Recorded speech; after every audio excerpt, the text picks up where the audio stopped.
right. So anybody that doesn't have COVID, congratulations. Anybody that does have COVID, welcome to the party.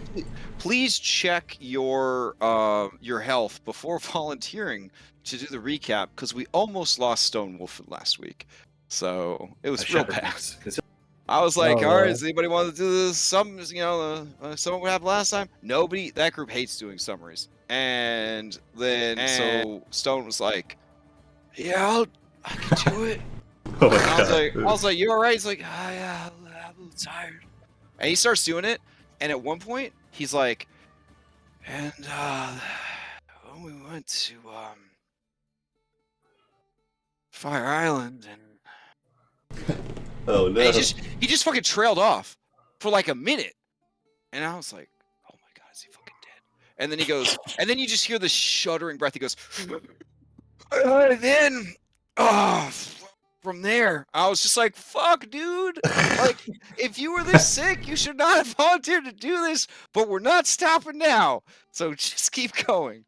But it was real bad. So if, yeah. IRL, a couple stacks of exhaustion right there, jeez. Oh my God. Yeah. He made it through the whole session. Mad props. Mad props. I'll be honest. I hate it when people cancel D&D for any reason.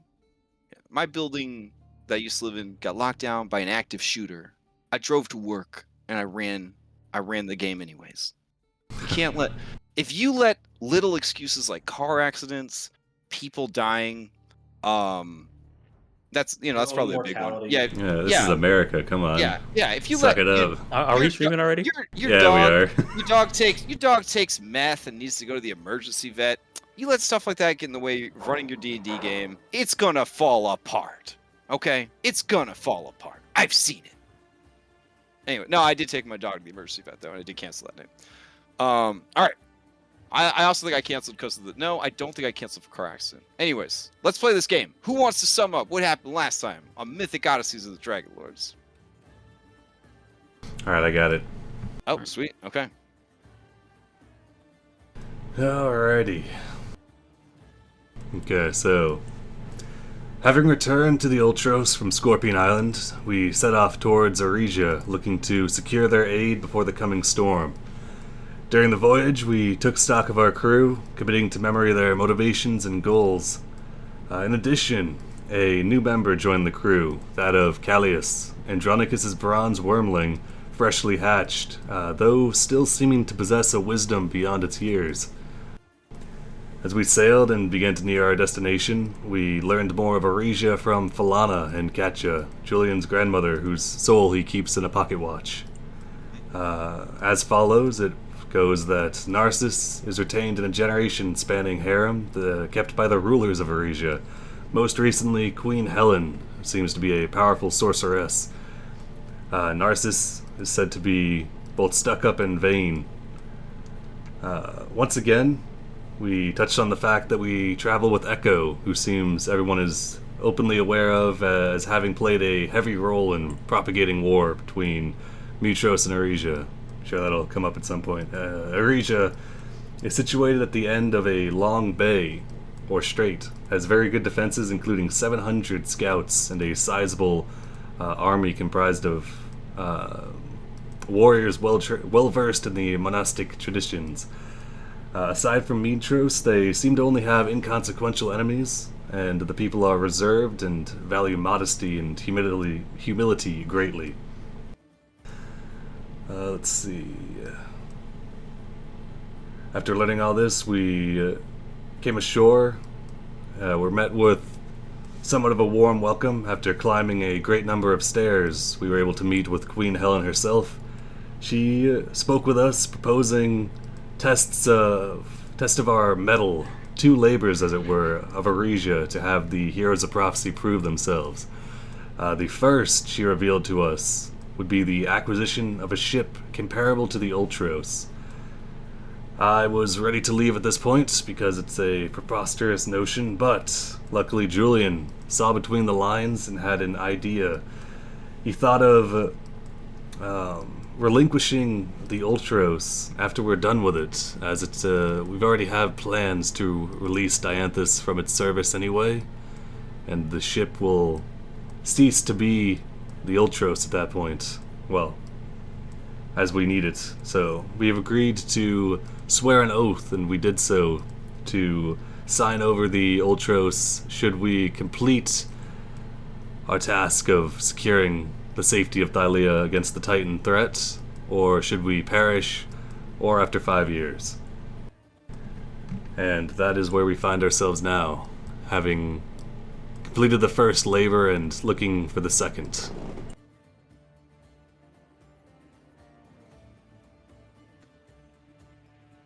That's all I got. Well done, well done. Take your point of DM inspiration. All right, so we ended the session with you guys outside the city walls, I believe. Mm-hmm. All right. Hold on just a sec.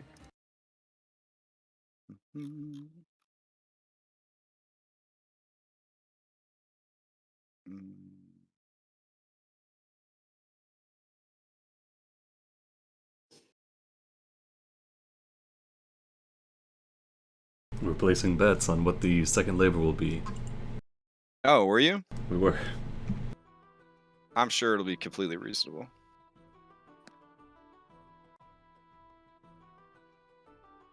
All right. So, yeah, the Aresians, the queen stares down at you one last time, slowly blinks, and then walks away out of view. They wait a while, and then Leandros calls down and says, "One moment, heroes. Open the gates." And you hear a great deal of "hoo, ha, hoo, ha," as the sounds of chains and other gears and mechanisms and pulleys start going, and the gates opens. There is a portcullis, but then there is an interior set of doors. So the portcullis rises, and at the same time, the interior doors kind of go inside the wall itself, like an elevator door, kind of parting. And beyond, you see the entrance to the city. You are arriving via the South River Gate.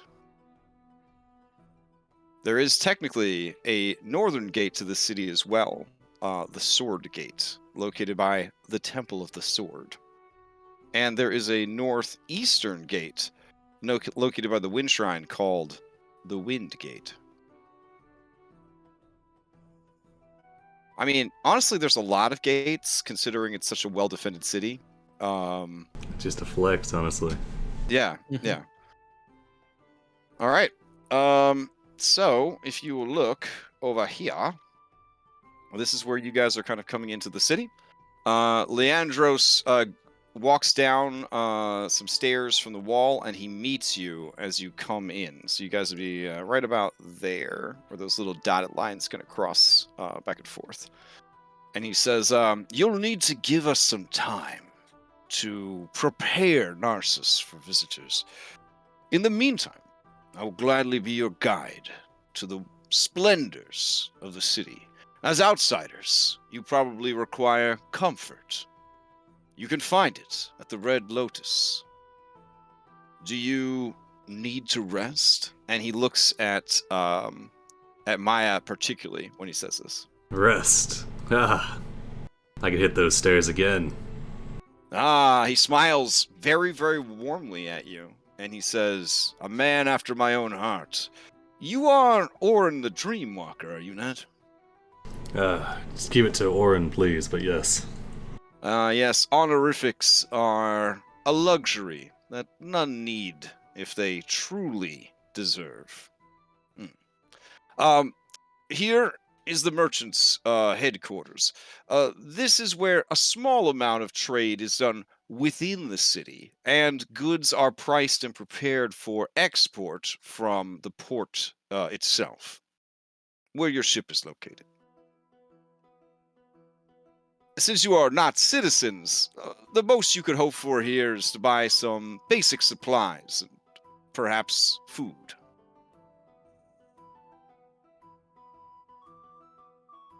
But our DM doesn't really make us track rations, so we're all right. Okay. Nor crossbow Gosh. bolts. Calling me out. Jesus Christ. All right.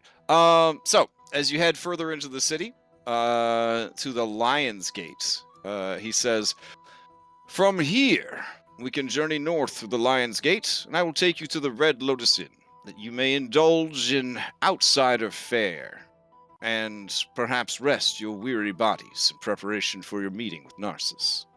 Unless, of course, you would like to keep going and get a full tour of the city." I am completely up for the full tour myself. I'm not sure if that applies to the rest of us, however. I Okay, I go will for the put- tour. I'll put it up for a poll. Oh, it's just okay. Well, all right. If it sounds like there's a majority there. All right. In that case, he points out the Red Lotus. It is a large and opulent building. It looks like a fancy pants inn. The majority of the buildings here are, as you see over here on the right, they are a sort of white stucco. With red embellishments. However, over time, the abundance of red flowers and red paint and red dyes has effused many of the buildings, and they have sort of a pinkish hue to them. Everywhere are well-tended gardens that are absolutely gorgeous to behold. As he leads you through the streets, he points and says, "From here, we can journey up to the Temple of Shadows. There, our adepts train hard to master the darkness itself." What do you mean by darkness exactly? Close your eyes. Do you close your eyes? Yes. Now you understand. I love this guy. Well, All right. Or not. No, so are you talking about the absence of light, or are you talking about a dark force? Are you talking about magic? I'm talking about the absence of light. Ah. Yes, they control literal darkness. Do you impugn the integrity of the adepts of the Temple of Shadow? No, I'm merely trying to understand the end goal. I see. Ever the clever spy, Julian of Mitras. No, I'm not trying to spy, trying to understand. He puts Just a as I finger to his nose, the side of his nose, and he says, "That is what a spy would say." And it is. what Julian. does spy say that if you have any questions of me, please feel free to ask them. Ah. Certainly. My first question, Julian, is, do you often ask so many questions? Yes. I would like to insight check this guy, and does he really want to know if he asks so many questions? All right, give me an insight check. All right. What's the Temple of Shadows look like? It actually looks all white, but everything that is embellishing it, instead of red, get ready to have your fucking socks knocked off. It's black. Oh, shit. That No. sounds pretty awesome. Other than that, the architecture is absolutely the same as everything else. Simple, utilitarian, well defended, beautiful, but in a very military and orderly way. You know, Spartan. It's a very Spartan way. Like the bare minimum to look good with a focus, like the main focus is on functionality in everything that they've built here. Not to say that it isn't beautiful, because it is, but you could tell that beauty was secondary to function. And the craftsmanship is nearly perfect. As perfect as a mortal could probably have made. All right. All right. So at this intersection, he says, "From here, we can take a right and journey towards Narcissus Temple, the Hanging Gardens, the Queen's Palace, and the Temple of the Shield, where our greatest adepts are trained." He says this, and you notice strapped to his back he has a shield. I do like shields. Hmm. Orin kind of gestures to his own shield. It is a fine shield. Not as fine as this one. He kind of points to Weibo's very tiny bottle cap shield. It is a shame it is so tiny, for it looks incredible. Still works. Still works. Out of character, does Sibo have a small, like, ant head lodged into it now, or like a squirrel, or... Yeah, I would assume it could only handle, like, tiny or smaller creature heads now. I'm actually trying to get a flea in there so that I can jump really high. But Oh, that would be dope, actually. Oh, you know, honestly, this might be the best thing that's ever happened to this man. yeah, exactly. It's now like a ring shield. Yeah.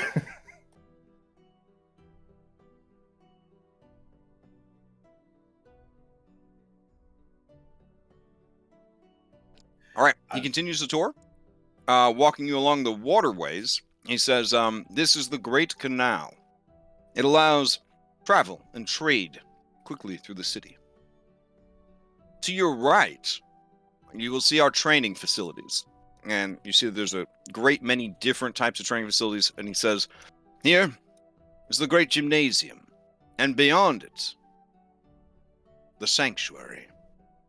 A place of contemplation and meditation. Here at the Gymnasium, there are daily martial arts contests, weekly martial arts tournaments, and monthly martial arts mastery tournaments. All right, as you keep walking, he says, from here, we can journey across the canals, or we can take a right and walk along the marketplace proper, and also see the gallery of paintings, and eventually the Temple of the Sword. You have no business at the gallery of paintings, and from my understanding, do not want to tarry too long in the market, but we will take a walk through it so that you can see what sort of trade we do. And so he walks you through the market, and as he does, you see that everything is like super organized, super well regulated. There's no bartering. Like everything just has like regulated prices. You pay the price. You pay taxes. There's no haggling. There's no trade. Like people don't like, oh, I'll give you 3 chickens for 1 donkey. Nope. Everything has prices. People pay the prices. It's very organized. They do use drachmae and lepta, though. All right. He leads you across this bridge, and he points out, this is the Ram's Gate. You look, and the gates for the waterway have a massive ram head on them. Fitting name. Here is where the nobles live. And you see the shittiest and worst houses so far. They are all hovels, essentially. Though there are large mansions that seem to be sort of in the backyards of these hovels. I like how they still put them in the backyard, though. Now, there, up on the hill, is the Wind Shrine. That is where adepts train in the arts of air and storm. And here is the Temple of the Elements, where adepts train their minds and bodies to control earth, air, water, and fire. But not art. That is taken care of at the Temple of Tranquility, where our adepts master their emotions, their minds, and their very souls. And pretty much it's just like more of the same. It's like, we train all the time. We are a lawful neutral society. Everyone here has no emotions. We are the best robots. It's kind of the vibe you get as you kind of make your way through the city. One thing you do notice is that whenever they greet each other, they say, ahoy hoy. Ahoy hoy. Ahoy hoy. And they do not shake hands or hug. They fist bump each other. Ah, very health conscious of them. Nice. I like that. Nowhere do you see anyone hugging, kissing, publicly holding hands, or any disgusting things like that. Do we see any? None of the temples seem to be. Here's a nice slice of life for you to understand the children of Aresia. That might help you understand the people of Aresia. In the marketplace, a young boy looks longingly at a wooden sword at the practice weapons kind of stall, and says, "Pater, may I please have this sword? I would very much like it." And then the father says, "No." And then the boy says, "I understand, Pater." What? Okay. Yeah. There's no tantrum. You see another child on the bridge. They trip and skin their knee. This is a young girl, maybe 4 years old. No one goes to help the little girl. The little girl lays on the ground for a 3 count before, on shaky legs, standing again, blood pouring from the wound on her knee. She takes her sash and she tears cloth from it. She bandages her own wound, 4 years old, and then rejoins her parents walking across the bridge.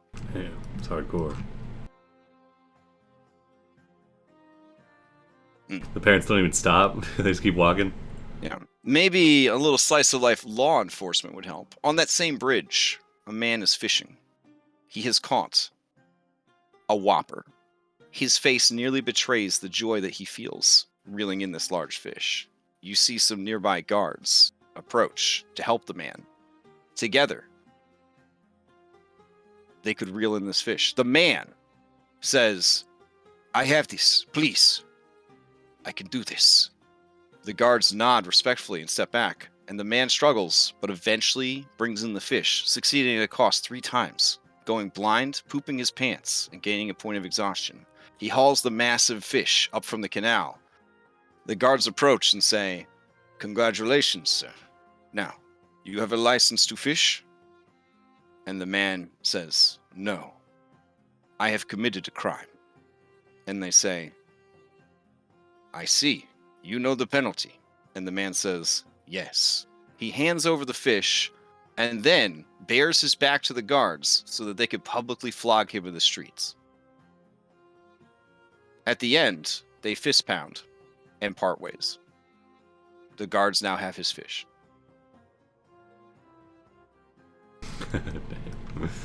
He did it, though.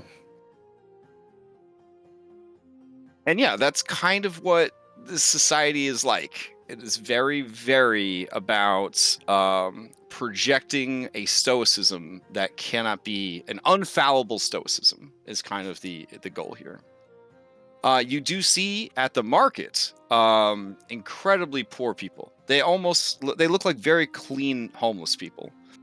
They are being followed by incredibly wealthy individuals, just laden with jewels and gems and whatnot. As they are shopping, the poorly dressed individuals are making all the decisions, but the rich people are making all the purchases. It's very strange. Eventually, they stop at a food stall, and the rich people get the nicest, most opulent food. And then you see the poor people pull from their belt sashes what looks like hard rocks, and they begin to gnaw on them. Leandros' stomach growls, and he says, "I will confess a feeling of hunger when I look upon the hard bread." How does Leandros look dressed wise? Leandros is dressed super duper simple. No medals, no adornments, just simple like Aresian tunic, sash, sandals. He has a spear and he has a shield. They are both expertly maintained, of masterwork quality. But at no point does that masterwork carry over into embellishments. It is simply that is how well made they are and how well maintained. You hear ahoy ahoy, and then Leandro says, ahoy ahoy. A moment, heroes. And he goes to discuss with them, leaving you guys to your own devices. And your DM to eat this taco. Hmm. This is a interesting place. Very interesting. I don't think all of individual definitions of interesting will match up. Hmm.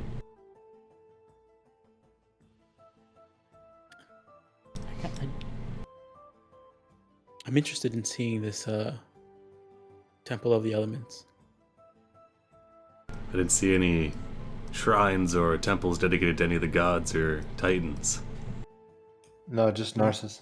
Well, they did mention that they at the Temple of the Wind they practice mastering the storm. I don't know if that has to do with Sidon or not. Yeah, Temple of Shadows could relate to Theria as well. Mm-hmm. Tranquility could be Kyra, clearly. For sure. Possibly Thylea. And maybe the shield is Kentamane. Can hold a lot of shields with 100 hands. Mm-hmm. He's also Thylea's defender. Oh, speaking of 100 hands, Oren, I have a spell that I want to try on you a couple times before we actually need to.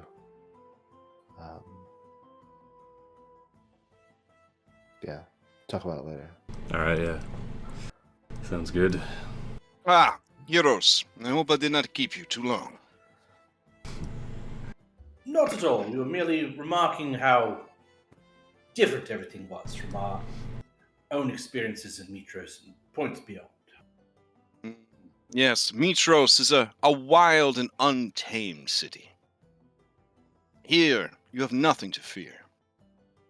Except perhaps... no, never mind. No. Oren, please, speak freely. Oren kind of glances over to the others. Perhaps boredom, you know. Boredom? What do you mean? Your children seem slightly repressed. They mature, yes, but there's not much joy in their movements. Joy is a dangerous emotion. It leaves you off balance, unable to predict what is coming next. It affects your expectations in unpredictable ways. So too does complacency and boredom, though. And that is why an Aresian is never bored, for there are always opportunities for self-improvement. Fair enough. Only an idle mind grows bored. And here in Aresia, there is no end to training and challenges. And I will confess that if emotions ever become overwhelming, then we have a place to go and process them. Would that be the Temple of the Tranquility? Tranquility, yeah.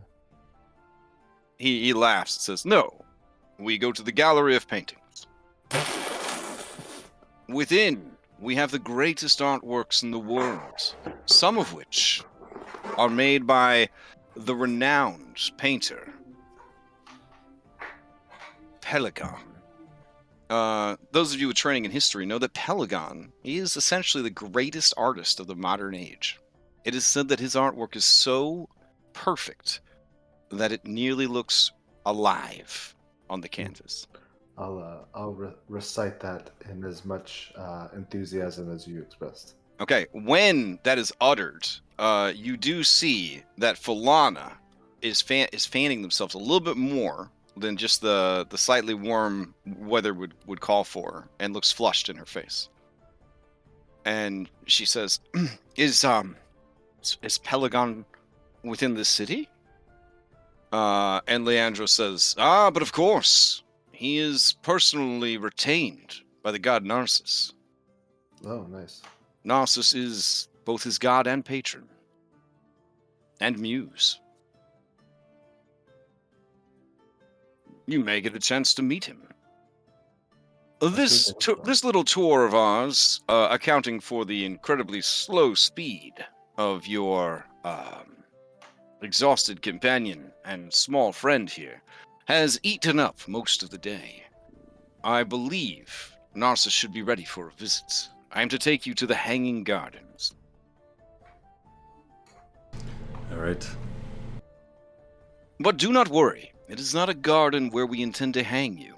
We call it the Hanging Gardens because there are a great many trellises and potted plants, flowering vines, and other such artworks hang from them. Does it seem like an attempt at a joke or no? Like just plainly said. He just wants to make sure you understand, as possible enemies of state, that they're not taking you there to kill you. Also, I was kind of busting his chops over asking questions before, so. Corn just nods sagely. Okay. How much of this is like? I too appreciate not being hung. Yeah. Right.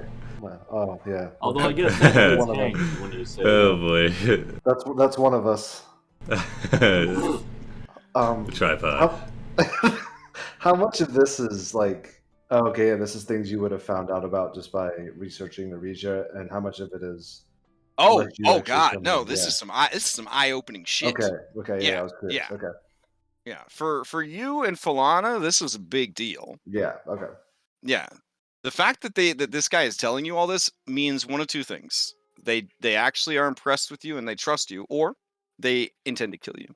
Okay, that's fair. He's setting us up. The Hanging Gardens. It's all a ruse. I'm scribbling away then. If this Oh, is yeah. all, yeah, absolutely scribbling away. And Leandros, I have a question for you, if I may be so bold. Certainly, Julian of Mitros. What is your question? I hear you and understand you when you say that there is a routine and structure to your lives here in Aresia. But is there not room for discussion, the exchange of ideas, furthering one's understanding of the world and being able to adapt those routines, growth, perhaps even dissenting opinions? Is there room in your culture for such things? You speak of debates. Yes. Certainly. We often have public debates held in the sanctuary.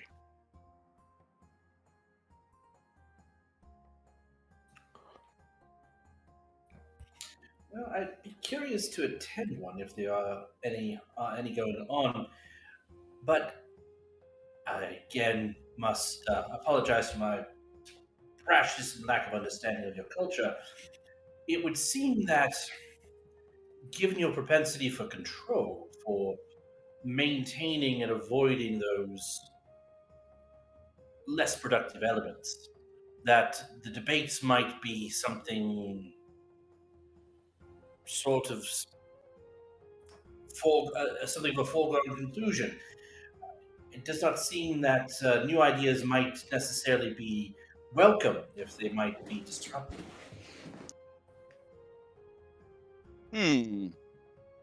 That seems like a very Mitros thing to fear. Look around, friend. And he kind of waves his hand, and you see that the diversity here in Aresia puts Mitros to shame. Just elves, half-elves, you got smalls walking around, you've got centaurs, you got minotaurs, you got sirens everywhere. I mean, it's incredibly diverse, ethnically or species-wise. But all of them seem to share that same valued culture. And you do see that some people are a bit more emotional than others. And it's not like, you don't see like guards running up and beating them over the head for being too emotional. But you do see that it would be the equivalent of in, a civilized town, right? Walking down the street with no pants on, right? Like if you like laugh aloud kind of thing, like, oof, what are you doing? Pulling down your pants and mooning everybody? You know what I'm saying? But at the same time, like, there are these moments of humanity. That said, you make a good argument. But he kind of motions everybody and he says, the Aresian way. It is a culture that was built over many, many centuries. It is a culture that is shared and agreed upon by its people. When needed, we make changes. But honestly, once you have reached perfection, there is not much left to change.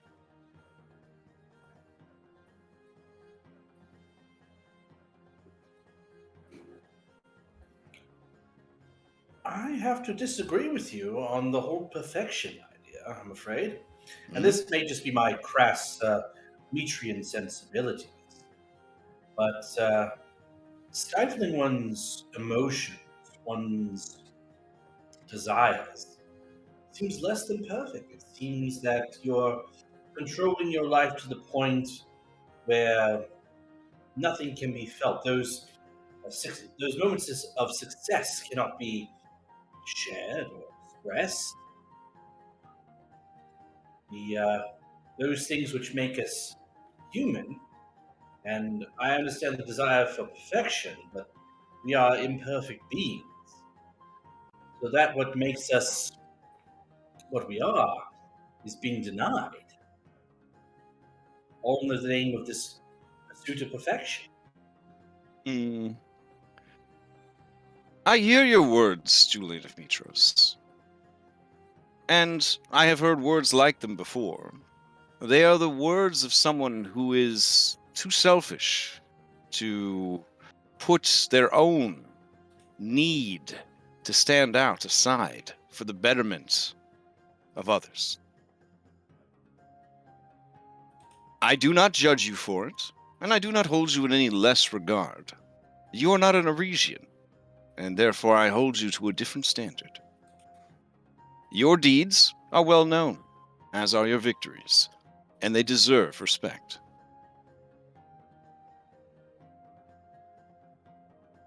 But I ask you it again. So you say that because I am selfish, because I wish to be an individual, I cannot put the good of others before myself. Yes?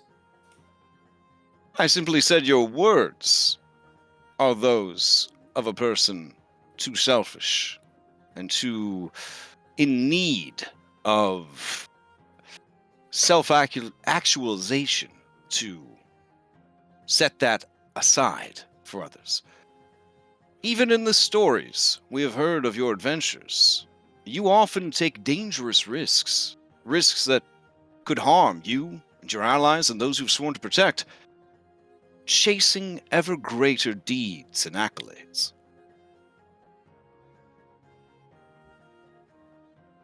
That's There, one perspective. I could also argue that I'm doing these things to aid my allies, to put them at a lesser risk.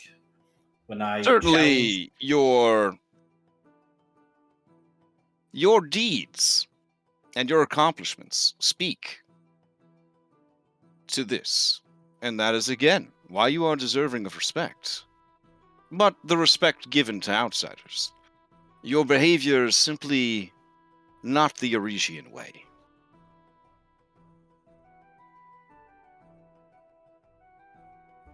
fair enough. I appreciate the discussion and do not wish to alienate or offend. So, thank you.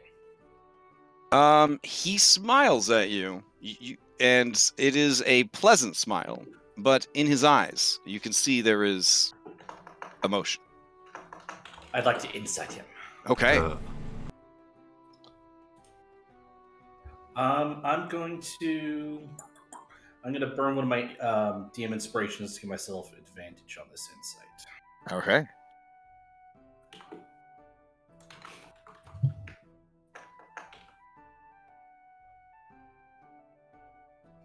All right.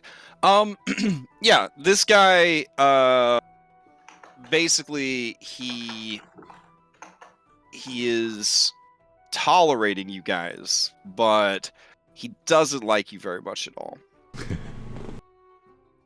Okay. You particularly, Julian. From the insight, am I able to tell whether it's because I'm asking these questions and questioning It's probably the question- whole package. The whole package, okay. You won the great games. You're incredibly flamboyant. Like the whole deal. Gotcha. Here we are at the gardens of Narsus, and this is where we part ways for now. Thank you for your for the tour and for your welcoming to the city. Have I noticed a common farewell that people have been saying as we walk through the city?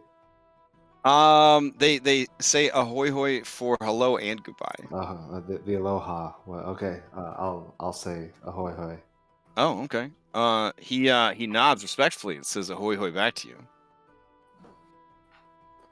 All right. As he leaves, give me just a second.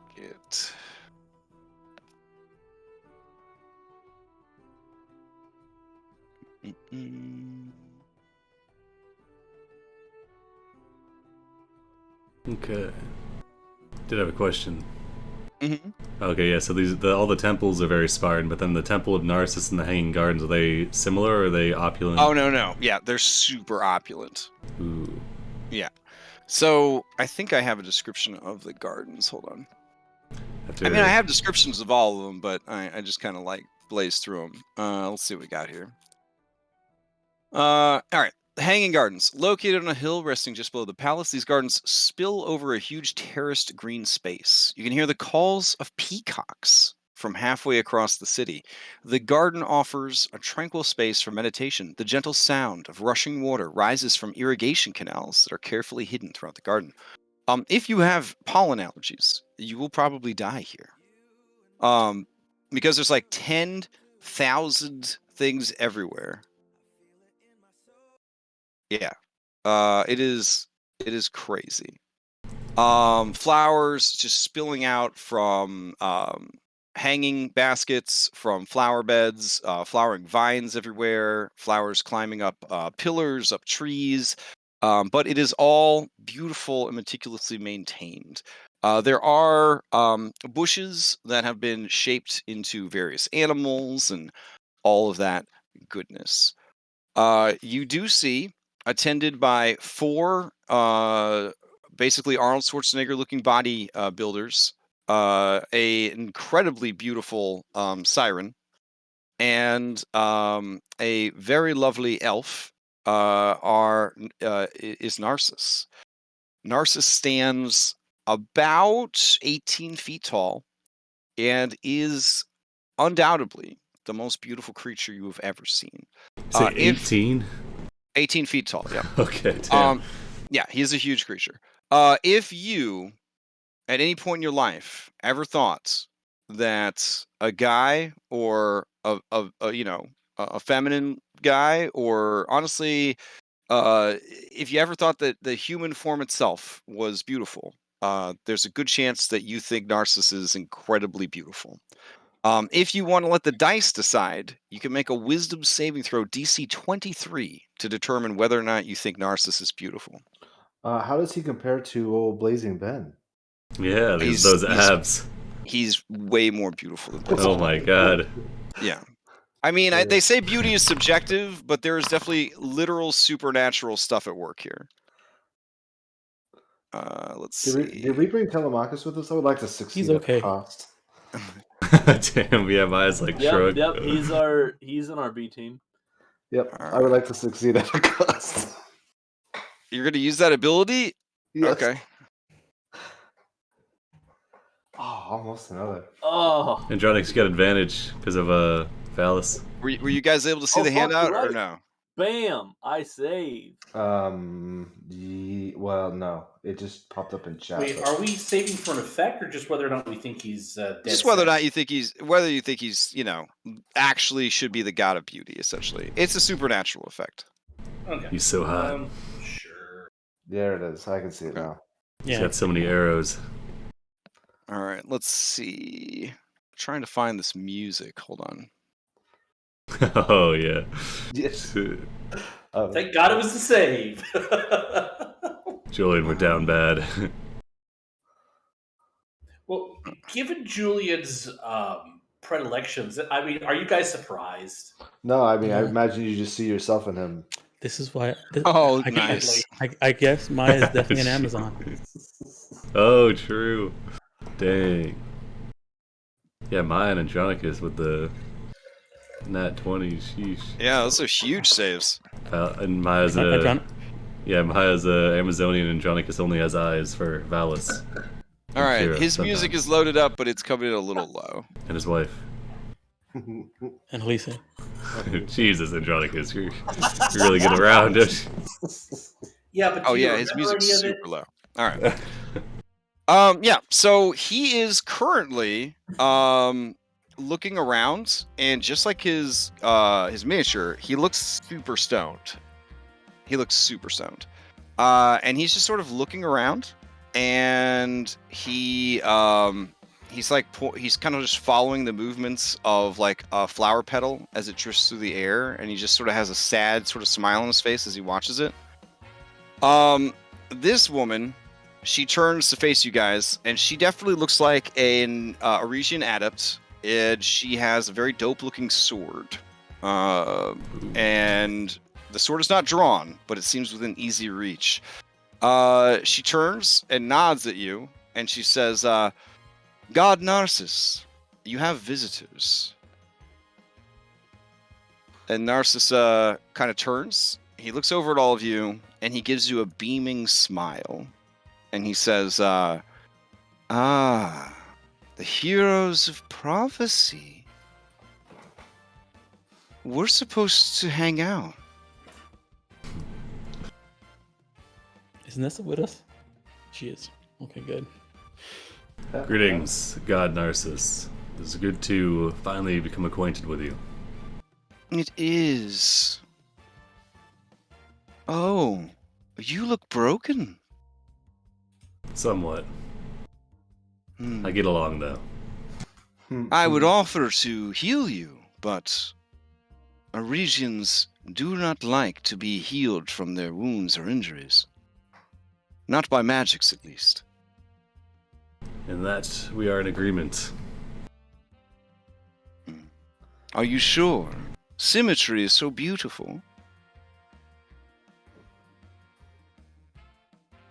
Oh, go on, Orin. What could have done it? Looking around at the gardens, does it seem? I mean, it seemed like they were kind of like an overflowing type thing. Didn't seem like it was too symmetrical, did it? No. Let's leave it for now. Your gardens around here are quite nice. Yeah. I like flowers. Before we get too far, I probably need my 2 consequences just in case it would impact. Oh, 2 consequences. Oh, right, because you did an extreme succeed at a cost. Yeah. Blind and confused. Okay, alright. Oh, you're winded. That's a And killer right exhausted. there. I mean, no, that checks with my size, though. Yeah, it's all Okay, just kind of alright. caught up with you. Okay. And you saw Narcissus, and you were just like, "Fuck that!" And you just kind of collapsed in a pile of flowers. Yeah. Okay. All right. Julian will cast Mage Hand and sort of pick up Sibo. And using that Mage Hand, he's going to start plucking and putting together a bouquet of flowers and kind of like have them go over to Narcissus. Okay. Julian, you're gonna embarrass yourself. Yeah, Narcissus cocks his head like a curious puppy. He says, "Oh, there's a disembodied hand. It's floating towards me. It has flowers." And he takes the flowers, and he smells them, and then he eats them.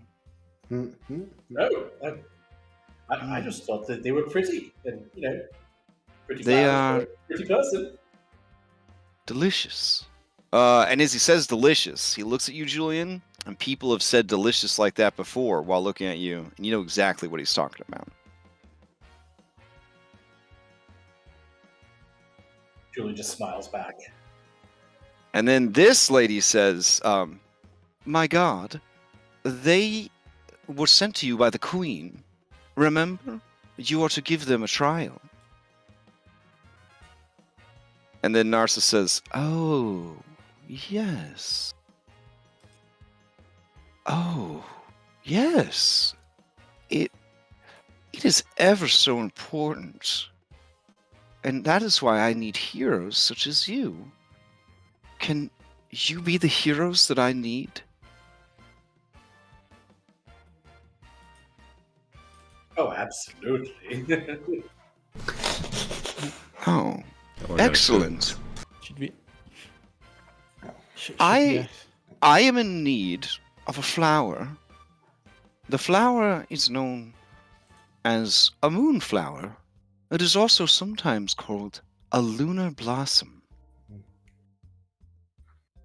Sibo, you may make a history check. Yes. Question: did we get well rested for our last long rest? I mean, you haven't had one since you climbed the mountain a couple times, but you had one before you climbed the mountain, yeah. Okay. But we haven't had any since last session. I think he had one. I think you had one failure on the mountain, and I don't know if you succeeded at cost. No, I succeeded at cost. I didn't have any issues on the mountain, so Okay. I'm good. Okay. Okay. All right. Good. So no disadvantage. All right.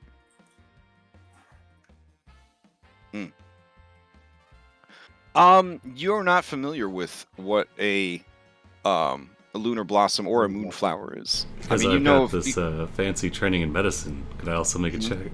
Oh yeah, go ahead. Nice. You are. Yeah, you have no idea. Okay, I think give it a shot. Does it have magical properties about it, or is it just strictly unique biologic? It would definitely be magical, but I don't think it would fall under Arcana. I would say nature, medicine, and history are probably what I'm looking for here. Would I be able to roll with herbalism? Herbalism kit for it? Yes, but it'd be herbalism with intelligence. Okay. Okay. Also, I Can I cast guidance on? So, what is your here? I could just roll it for you real quick. I got real dice. What is your modifier for herbalism intelligence? 1 second, hold on. I think my intelligence is a +1, and what level are we? So it'll be a +4. Okay. You do not know what this is. Okay. All right. So Narcissus kind of rolls on and says, "Oh, well, the moonflower is very beautiful, and I need it. Don't worry, it's very rare, but I know where one is." And he points off into the distance. And way off in the distance where he's pointing, like many days away, you see that he is pointing to a mountaintop. This flower, do you need it alive, or can it be picked? Yes. I need it alive, and that is why I'm sending with you my greatest druidic servant, Diocletes. And you see Diocletes gallop up. He is a centaur. And much like all the men in this adventure arc, he is hellaciously gorgeous. And shirtless. Yeah, oh yeah. Speaking of shirtless, Narcissus is literally wearing a sheer sarong. That is the only clothing that he is wearing. With no butt coverage. It's just a piece of silk, sheer silk, that hangs down the front. Meow. Yeah. Diocletes rides up and says, "My God, I am here, and I will serve in whatever capacity I can. If these brave heroes can keep me safe, I will retrieve the lunar blossom intact and bring it back to you." Narcissus reaches out a hand and strokes this guy's cheek, and the guy blushes and closes his eyes in pure ecstasy. And Narcissus says, "Thank you. This means everything to me." And it's at this point that this guy, who is mixed in with the bodybuilders, who's also painfully handsome, He is a half elf with piercing blue eyes and a Superman curl in his short cropped hair. Yeah, he does. Yeah. His shirt is on, but it is unbuttoned all the way to his waist. You could see just a little bit of paint staining his fingers. And he says, "Wait, Diocletes, this is too dangerous. You know what guards the lunar blossom. I cannot allow you to go. I cannot risk losing my love." And as he says that, a lot of the Aresians kind of gasp and they look away. One of them looks physically ill. Is this the painter? Is this the... Judging from Falana fainting, you're going to say yes. Okay, alright. Now, you've heard of him, but you haven't seen any actual pictures of him. Yeah, so I'm definitely hanging out by the gallery if I get a chance. Yeah, so Diocletes says, "Pelagon, you embarrass me in front of my god, in front of your god and patron." And Narsus says, "I do not cling to the Aresian foolishness of hiding your emotions. In my presence, you are free to love, to weep, to cry, and to kiss." And all the Aresians look super uncomfortable by that. And Pelagon says, "Forgive me. I am no Aresian. I am simply here fulfilling my destiny in the glowing shadow of my muse." And he nods to Narsus. And he says, "Diocletes, if you insist on going, I will not remain here. I will go with you. And I will make sure that you are safe." Nice. I'll help Falana up with my... Okay, Falana, yeah, her eyes flutter and her breathing is kind of short, and she's, "Wow, oh my gosh, you're so small. Oh, right, you got shrunk. Oh, I thought I saw. Oh God, there he is." And then she almost faints again. I'll do what I can to keep her from smacking her head. "That's one of the most talented bards of all time. He invented his own school of magic, the College of Creation." Oh, nice. We need to go check out some of that art, right? Yeah, for sure. I'll be fine as long as I get away from him. He's just so overwhelming. As long as he does a journey with us or something crazy like that. Yeah, he's going with us, I think. And she faints again. Julian seems to come a little bit more to his senses, and see him shake his head and say, "I'm sorry, did someone say something terrible and dangerous is guarding that lovely flower?" And he just sort of loses his train of thought and starts... Yeah. Narsus staring says, at Narsus says, "You who defeated the Cerberus of the Forge have nothing to fear from this simple, mindless beast. The journey is fraught with danger and terror, and that is why I am asking this of you as your second labor to Aresia and to me. Please, help me."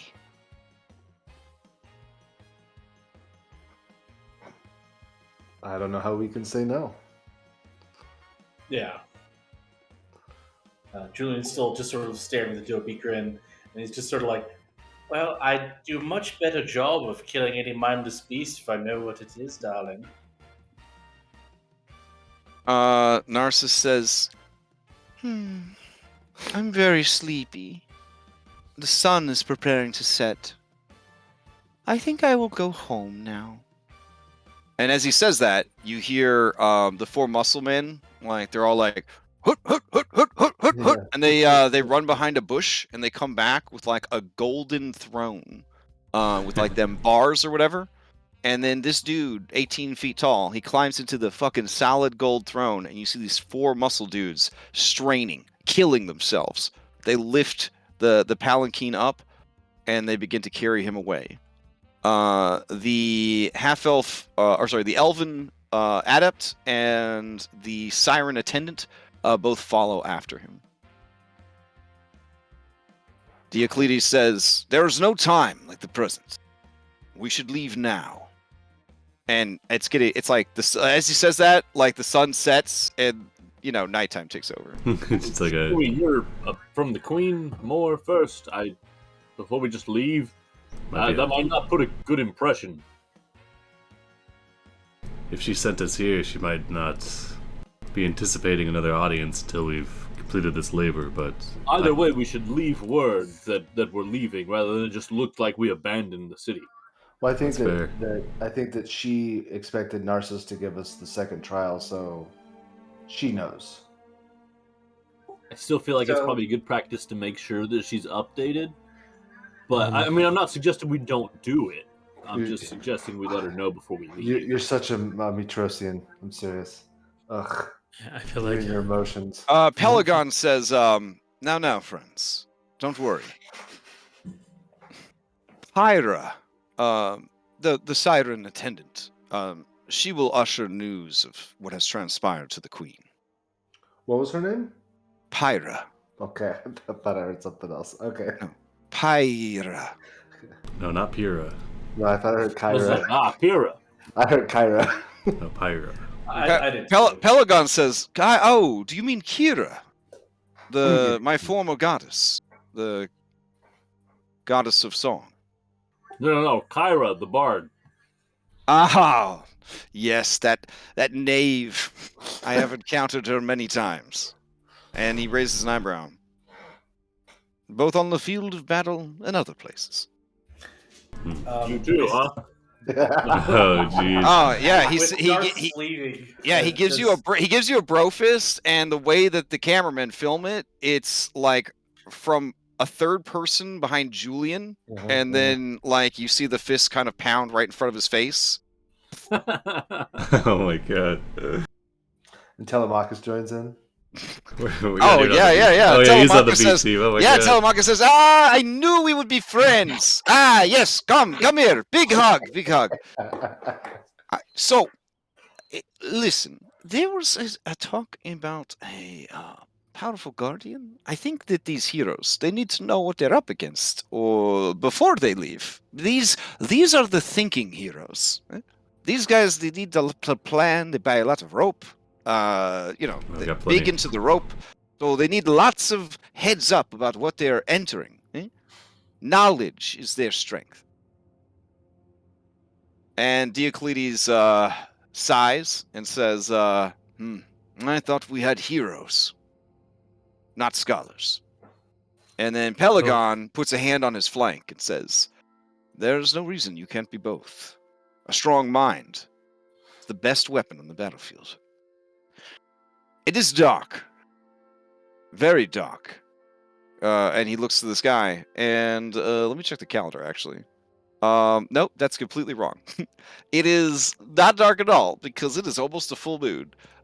He says, it is night, and there is no sense in hurrying, for the creature is at its strongest during the full moon.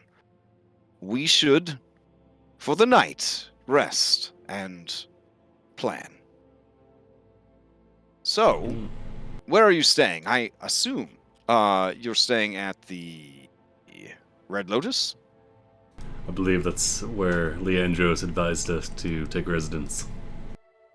Great. Then lead the way. We can grab a meal and discuss. And Diocletes says,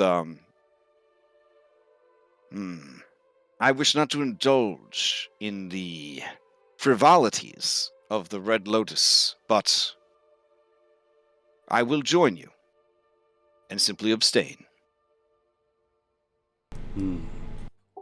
I believe that would show the stronger will than just not going at all.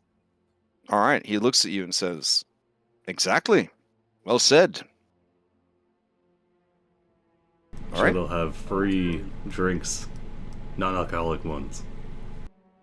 Yes, So as we're it is called water. Usually it's free sodas, if you're sober driving. Right now.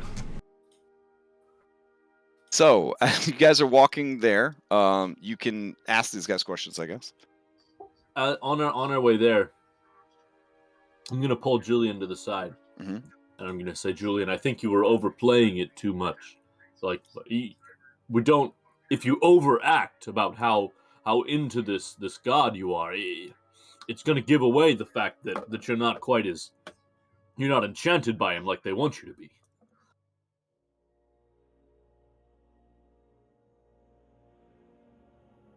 Oh, he said he was taking his dogs out. Yeah, Brianna says, "Oh, nobody's pretending. That guy is fired. That guy is." I'm sorry. Did you see the 8 Yeah. people Oh in that my van? God. Literally. Oh So, my like, God. he's, And what it's he was too- wearing, it's Julian. too much, Oh my though, right? gosh. It was It's just too like, much. It just goes whew, past the point whew, and into like. whew. Yeah, Brianna is I mean she's getting pretty worked up. She's getting pretty worked up. So Well, if I'm so out of it, Andronicus, why don't you just lead the charge on these things? Wait, that was real then? Why wouldn't it be? Just look at him. It's too much. Oh, I don't think so. yeah, Chandra says, I mean, Julian, it's just it's more than likely an enchantment that bewitched your mind, similar to Zamrock's. And you look and you see Zamrock's is carrying an official Narcissus action figure that he picked up from a street merchant, and he is petting it in an uncomfortable way. Oren's got a Narcissus t-shirt on. Yeah. Julian has sort of a horrified look on his face now when he sees, oh, you're comparing me to this guy? Oh, Yeah, Zamrock just looks at the doll and just goes, mm. And then Brianna says, 18 feet tall, I'd still take it. I'd do whatever I could. I'm just saying. I mean, you would try. I would die for him. I would die for him. You would Now, probably with die. Narcissus leaving the I area, think- are we I still think you would. impacted by him, or? Whoa. Wow. Choice of words there. As you are out of his Are we presence, still under his influence? So what lingers for you, for those of you who failed to save, is memories of your first love, memories of your best summer's evening, memories of the most beautiful art you have ever seen, the lingering feeling that the world is not as terrible and ugly as people try to make it out to be, that in the world there are still beautiful things worth protecting. But you don't want to jump his bones. So, unless you do. I mean, that's your thing. But it's 100% consent based. He's not the god of date rape. It's not like that. Like, he just inspires a sense of he is beautiful, the world can be beautiful, like, don't give up on beauty, that kind of thing. You're beautiful. Yeah. Nessa says, I mean, he's really handsome and all, but, he seems really sad. Yeah, I got that too. Yeah. He's also on a lot of drugs. Yeah, he just seemed out of it to me. Do you think?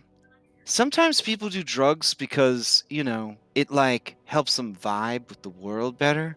But sometimes people do drugs because they're really sad and they're hiding from their feelings.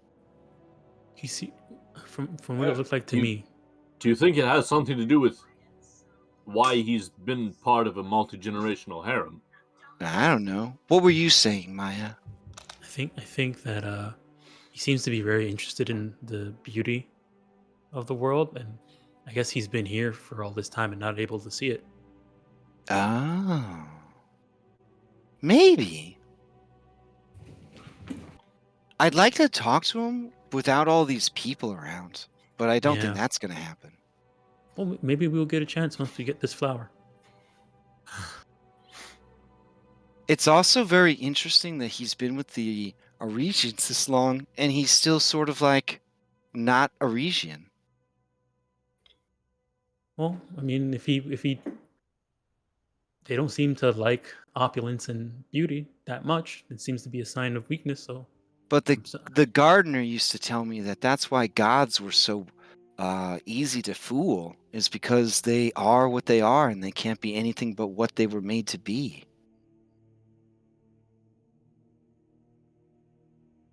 I'm not so sure about that one. I've seen the god of battle do some not very courageous things, and I've seen the god of wisdom do some not very wise things. She blushes and she says, I think the gardener was talking about like real gods. Fair. Wait, didn't Narsus? I thought that we learned that Wait. Narsus like tagged along with the 5 or something, or was he here already? Wait. He was allies with the 5, but he did not help them in their greatest time of need. What do you mean real? Wait, what did she mean by real gods? Oh, like the up in the sky, Like Mitros. like Mitros, yeah. I think part of what's wrong with the 5 is that they're trying to be mortal and God at the same time, and that's where it gets all messed up. Oh. Maybe? I wish we knew more about what happened to Mitros and how. No, Sibo, it's rote history. I mean, Mitros gave up her physical form, right, but like I mean, to the preconditions of how she did empower it. the other gods in the battle against the Titans. Mm-hmm. You know, But also, Sibo, you wish you knew more. Hi. there was a time back in the palace during the Great Games that I ran into Sidon. At that moment, I felt like I should have asked him what happened at practice. If he would have told me. Chandras chuckles and says, and that would have been the end of Maya, of the Old Wood. It is fortuitous that you did not. Where would we be without your wisdom and intuition, Maya?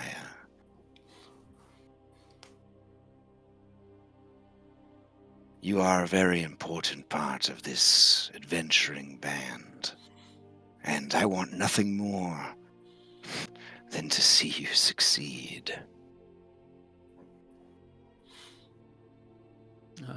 Thank you, Chandras.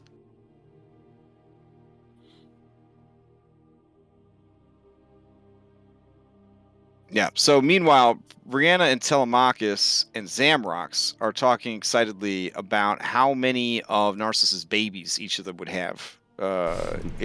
And, what a great life it would be living here in Aresia, in the Hanging Gardens, Narcissus 24/7. They are deep in it. They're deep in it.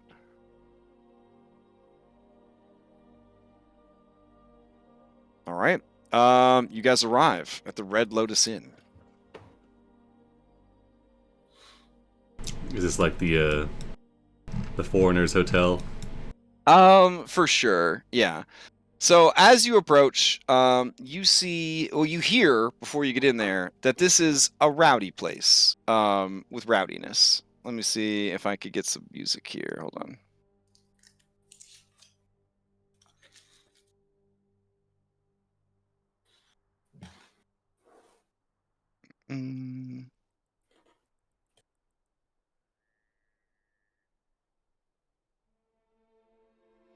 Oh, that's a good one, but it's just not rowdy enough. We'll just go with this more classic one. There we go.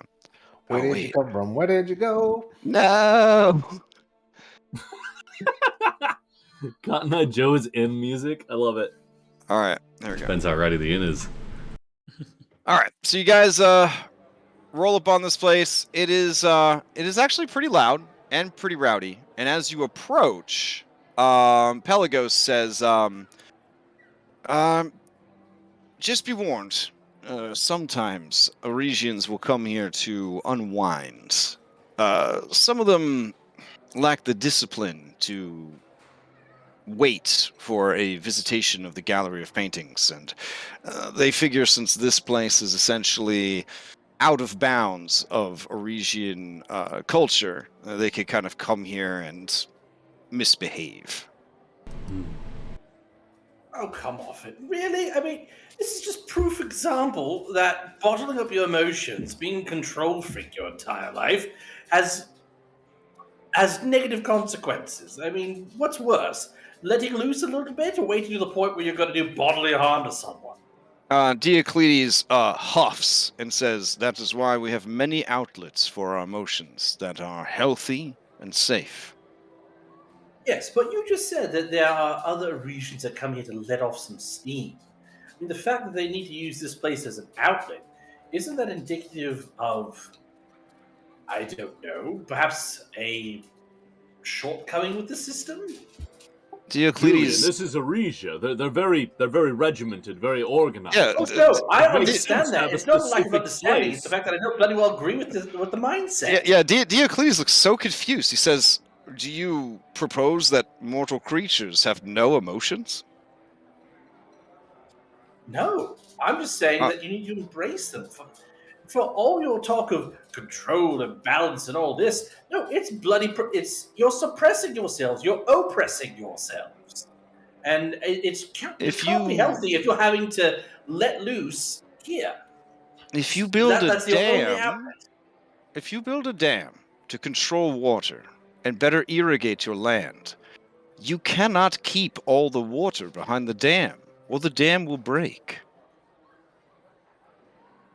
In the same way, Aresians know when it is best for them to vent these excess emotions, and they do so in safe and controlled places and ways. Yes, but I don't think that this is a socially acceptable and really a safe place as far as the Well, Retian society is concerned. we haven't been here yet until just now. We'll see.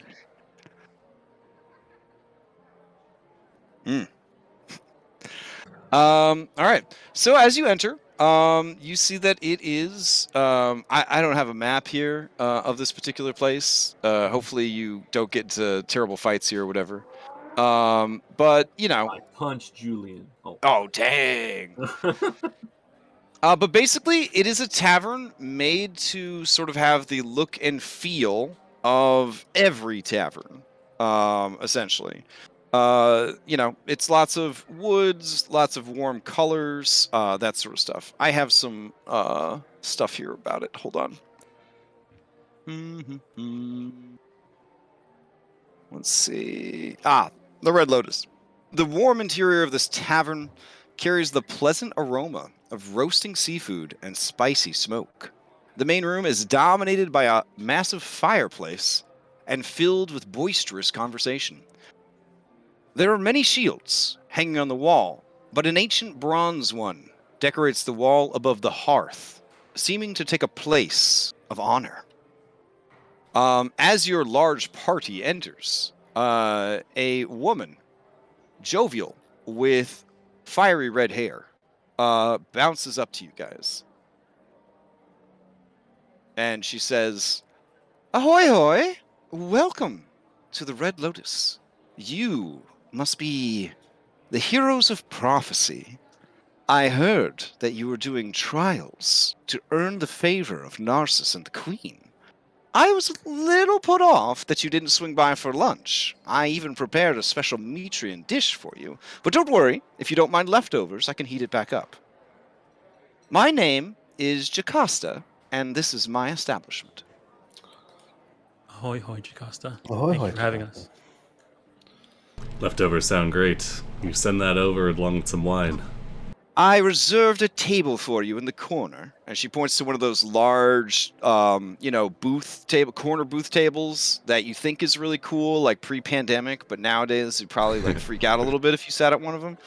Where you got to ask 4 or 5 people to get up if you have to go pee. Hey, those are the best. It's like, nope, you go onto the table. What's the seating arrangement? You sit on the I mean, when opposite you were a side, not on kid, the that booth was the side. best part. It was like, Now- oh, I Now the permission to climb under centaur, table? yeah, the centaur just pulls up some like huge ass, fantasy beanbags, basically like medieval fantasy beanbags, and kind of makes himself comfortable at the edge of the table. Wheelchair accessible kind of thing. Mhm. But the rest of you have to like scooch in. So. Falana is very nervous that she will sit next to Pelagon, but also across from Pelagon. Wants to squeeze She his says, shield and I stealth. actually have the fever chills. I'm going to call it a night. Is it? can we have rooms? And Jocasta chuckles and says, certainly. The queen has already paid for 3 suites of rooms that you may split amongst yourselves. She didn't tell me directly, but her siren messenger told me to expect you, as people of your frail constitution would likely need a night's rest before undertaking your next trial. And she smiles very warmly as she says that. Well, she had it right. All right. She hands Falana the 3 keys. Now, would you like the Metrian dish or something else? I would like something that is Arisian and new that I've never had. Would you like Arisian noble fare or would you like Arisian servant fare? There is a very big difference. Can I have both? Certainly. And her smile is broader, and you could tell that she has probably been given like a royal commission, where basically, she's going to be reimbursed for whatever you guys do. I'll take the she says, Mitros. I will just bring everything, and you tell me when to stop. And she heads off. As she does, you hear this dude, this big-ass dude right here. It's like a 12-foot-tall minotaur, and he is deep in his wine. There's like a pile of bowls, like wine bowls next to him, and he says, Jocasta, more wine! Do not spare these foreigners any more of your time. A beautiful lass such as yourself should be honoring the greatest martial artist in the city. And he starts kind of touching his own muscles when he says that. And she gives him a very fake smile and says, I must attend to these foreigners per the orders of the queen, but I will send one of my best attendants to keep your wine flowing, Torius. Torius, was it? The greatest martial artist in Aresia. I stomp on Ron's foot. He looks around, he says, that's me! And he stands, and his horns scrape the ceiling. Or just kind of looks down at his wine. All right, drunkenly. Why don't you just join us then? That way we can kill 2 birds with 1 stone. He looks over at you, and he gets a wolfish grin on his bovine face, and he says, Triton. You don't see too many of those around. We have a few amongst our coastal scouts. And he just kind of staggers up to you guys. Ahoy, hoy. I am Darius of Aresia, greatest martial artist in the city, undefeated in the monthly Champion of Grand Masters tournament, 4 months in a row.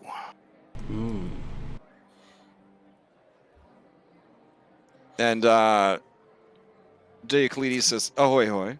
And that's it. And Pelagon says, Torius, you are more impressive than ever. Once I am done with the many projects that the god Narsus has set before me, I would love to paint you.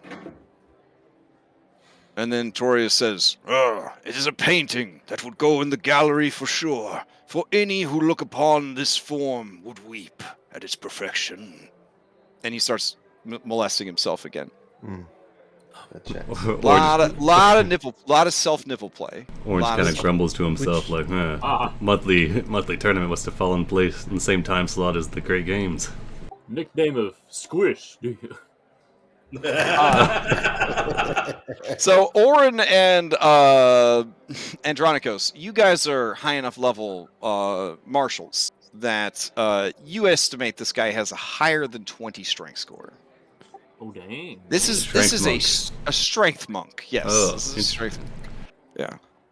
Yeah. Or kind of glances to Andronicus, like, come on. Let me hit. He pulls over a massive leather beanbag chair and sidles up next to Diocletes and says, "What are we drinking tonight?" Whatever they've got. Preferably wine. It sounds like you would know what the house's best is, so why don't you tell us what we're drinking tonight? I am drinking the cheapest and most vinegared wine that is in their cellars, for I deserve nothing better than the worst. And as he says this, Diocletes gives him an approving nod. Nice. Okay. But Interesting idea. your soft palates and bodies might want something a bit sweeter. There is an elven vineyard that operates in the nearby countryside. We export the wine, and some is kept by Jocasta for indulgences. Well, it sounds perfect. Interesting. I don't suppose I can I'm all tempt about you indulgences. to join with us in this in the tasting of this elven wine. Ooh, give me a persuasion check. It will be a disadvantage, because this is a well-disciplined adept. He smiles and says, "Ah, you are sly, but I am fine. I will continue to drink my piss water." And he gives you a big, toothy grin. I just wanted to be polite, and in our city, it's nice to offer, even if you don't think they'll accept. Oh, but of course. And that's when many servants arrive with lots of different food. And Jocasta is just an effervescent spring of bubbly joy, beauty, and magnanimity. Just this incredible host. Yeah, and absolutely. If you were to look up perfect tavern owner, this would be the definition. Nice. Yeah. The servants present the food, and Jocasta says, "For those of you wishing to try the Aresian noble fare, we have for you rock soup." It's all you, I read Mai. that book once. Yep. And you see that each bowl, simple clay bowl, is got steaming hot water in it, and a rock, a stone, is in the soup. Because you are not true Aresians, I did sprinkle a small amount of salt on top. I hope that does not ruin the experience for you. Could I try some without the salt? Oh, but of course. Yes, I would like to too. Oh, she blushes and says, "I have taken a great misstep." And in her eyes, those of you with intuition know that she will flog herself later for her incredible mistake.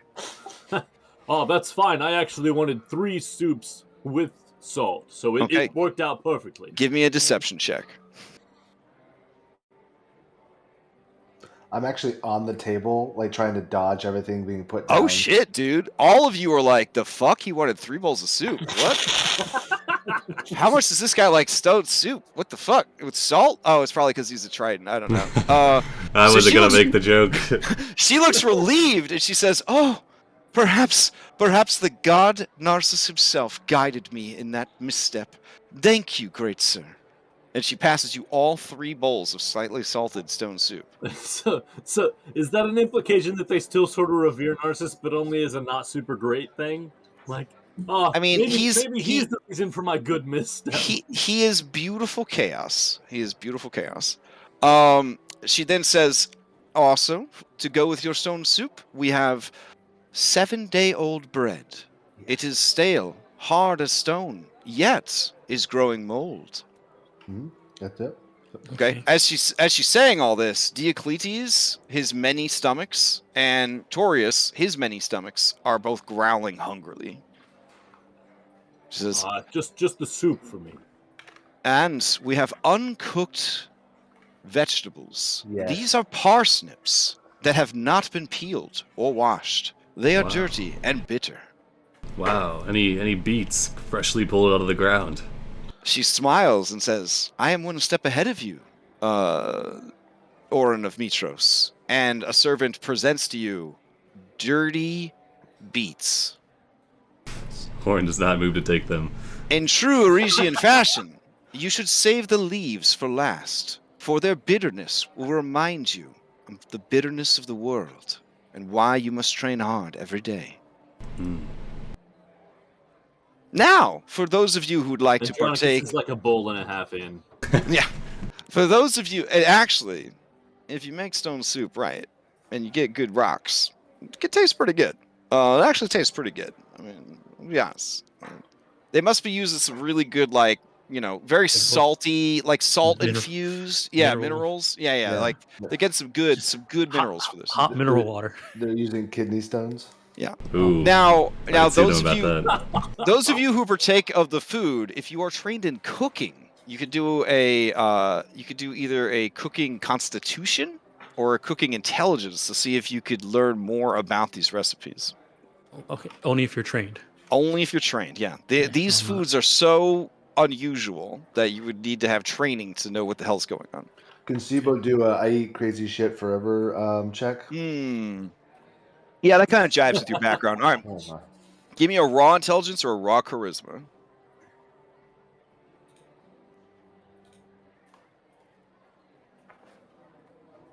Oh. Okay. You're not 100% sure, other than the theme of being terrible, why these foods would be presented the way they are. I'm super intrigued though. Yeah. I'm writing shit down left and right. Okay. One of your beets does have worms in it. And yeah, Diocletes and Taurus both look on enviously at your rotten, worm-infested beet. Taurus says, "If that's too gross for you, I can eat it." I'm probably fighting the worm at my side. Sibo is. Sibo. This is just right for him. I hit it with an Eldritch Blast because I can't shoot. Yeah. it Oh, back yeah. anymore. It's like Honey, I Shrunk the Kids Yep, over there. yeah, Yeah. Okay. And I just go at it like a savage. All right. Yeah. Taurus nods and says, "Whatever creature this is, it has the makings of a fine Aresian." Most halfling you've ever seen. He It's chuckles at that. our naked hamster. Yes. All right. For those of you partaking of the less noble fare that Aresia has to offer, I present to you spicy swordfish served with a mashed potato, extra cream, and chives, salted and seasoned to perfection.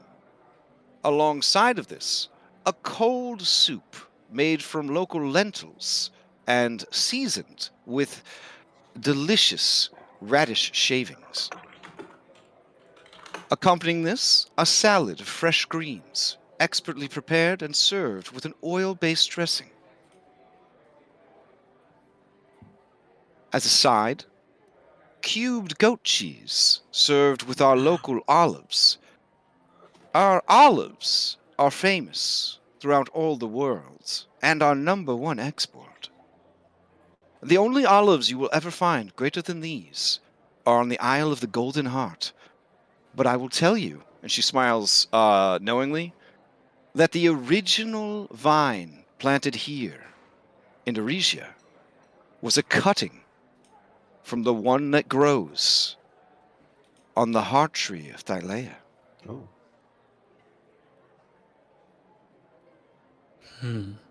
The only wines we grow are from the elven vineyards outside of town, and they are, unfortunately, a bit bland, even by our standards. That is why the main import from Mitros is the fine wines that grow in the many vineyards outside of that city. And so the two nations do rely on each other, them for our oil, and us for their wines.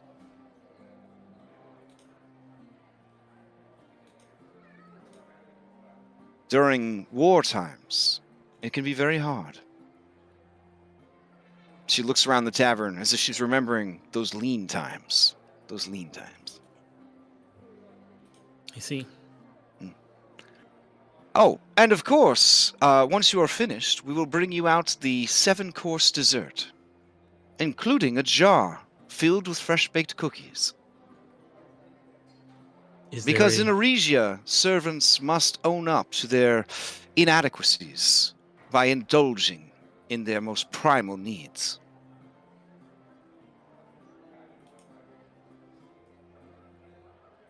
Ah, yes, and Mitros food. Yes. One moment. Here you go. And she just slides you a ham sandwich. Nice. Horn takes the ham I will sandwich. not fight. I will not fight Orin for the ham sandwich. God, it looks good though. You want I'm half? Warren. It's got I two want this. triangles. It's I think I might actually deign to try some of the Parisian servants' food. Ah, Actually. you can have these to try. beats. It's literally 5-star Michelin restaurant. Oh, food. I know. Yeah. I know. I'm being facetious. yeah. I got you. Oh, but honestly, this is like if fucking Gordon Ramsay was asked to make a Joe Schmo ham sandwich. Like, it's a Oh. ham sandwich, but it's like the thickest, juiciest cuts of ham, the fucking crispest lettuce. The tomato looks so red that you think it might be someone's still beating heart that was like sliced up for tomato. It is an absolutely divine sandwich. It's missing the Mitros processed cheese product, but other than that, fantastic job. The Mytrosian cheese. Is it even a dairy product? No one Comes in- knows for sure. It comes in a little wrapper. It melts. Yeah, really well, though. they legally have to spell it with a Z instead of an S because Yeah. it's not actually cheese. It melts really well. It does melt. Yeah, it does melt very well. Sibo, you haven't found a So better melty. cheese to melt. Yeah, you haven't found a better cheese anywhere to melt onto your maggots than Mytrosian cheese with a Z. I love it. I'm trying to find a way to put it in a can that can get square out the top. Oh my God! Well, now you have an artificer. Anything's possible. Oh shit! That's okay. Whatever other stuff you're working on, Julian gets out his put book on and pause. scribbles down the idea. All right, Jocasta stays in attendance, even though she's the owner of the tavern, and you see that her other customers are being assisted by the remainder of her staff. She says, "Do you require any form of entertainment at all?" I think conversation will suit us. Do you want to take a seat? She blushes. Would you like me to? Whatever is most comfortable for you. I am a servant and here to serve. I take my direction from you, Great One. In that case, we direct you to sit, join us, and engage in conversation. All right. Her eyes scan all of you, as if taking stock of the whole group, and she decides to sit next to Orin. Interesting. Because she knows he can't get handsy. Damn. All right. That's awesome.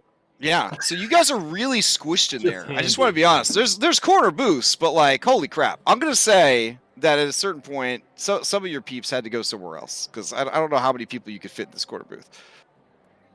So let's say that Brianna and Nessa and Zamrox and yeah, these people are over there. Falana's upstairs.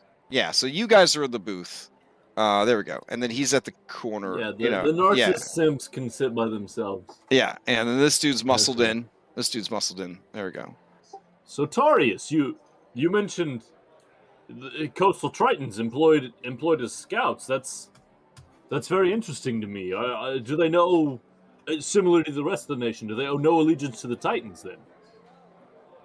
He says, "Nah, the Titans.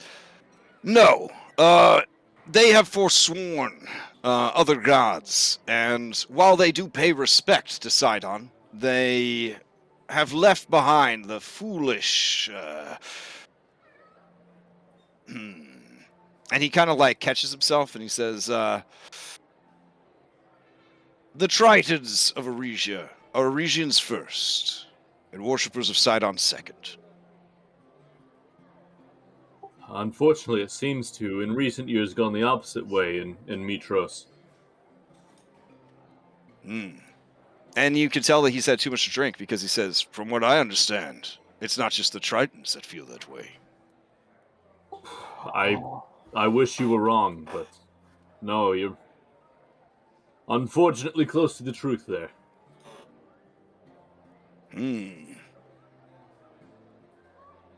That is unfortunate, as we do not view your nation's current status with Sidon as encouraging of things to come. Sidon is a warmonger, and he overcompensates. If he was truly the god of strength, he would not have to prove it to anyone. As he says this, We're it does start. As he says this, surprising amount of common ground. it starts to rain outside. Yeah. I'm not crying.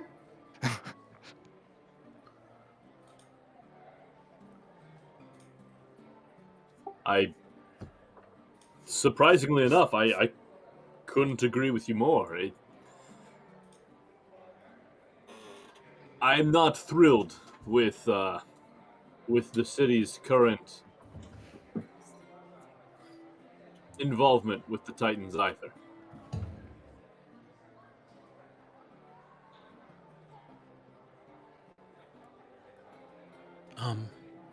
Julian.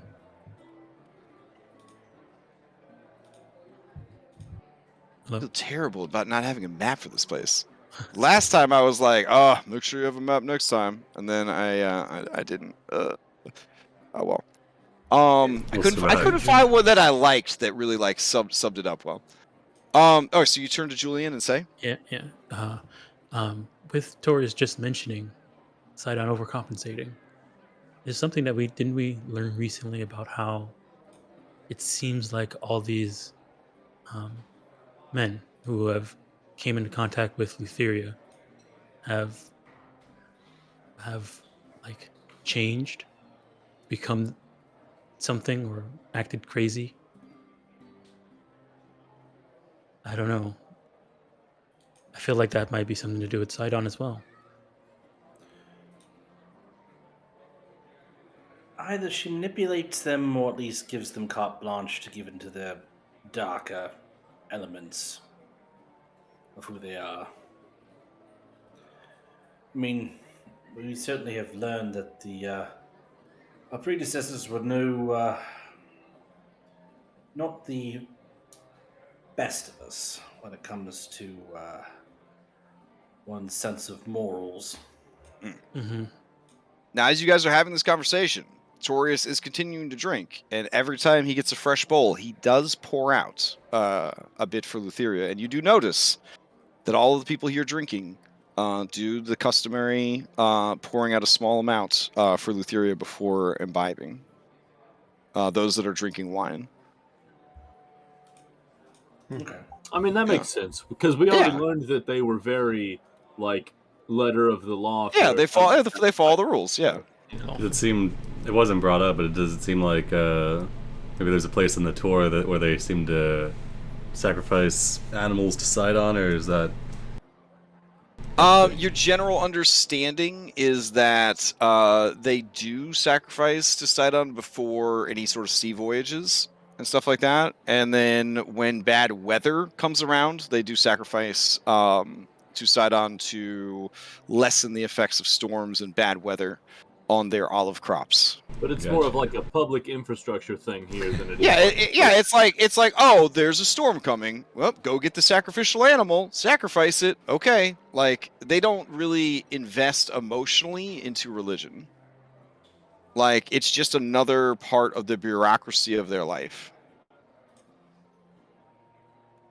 If that makes sense. Mm-hmm. Yep.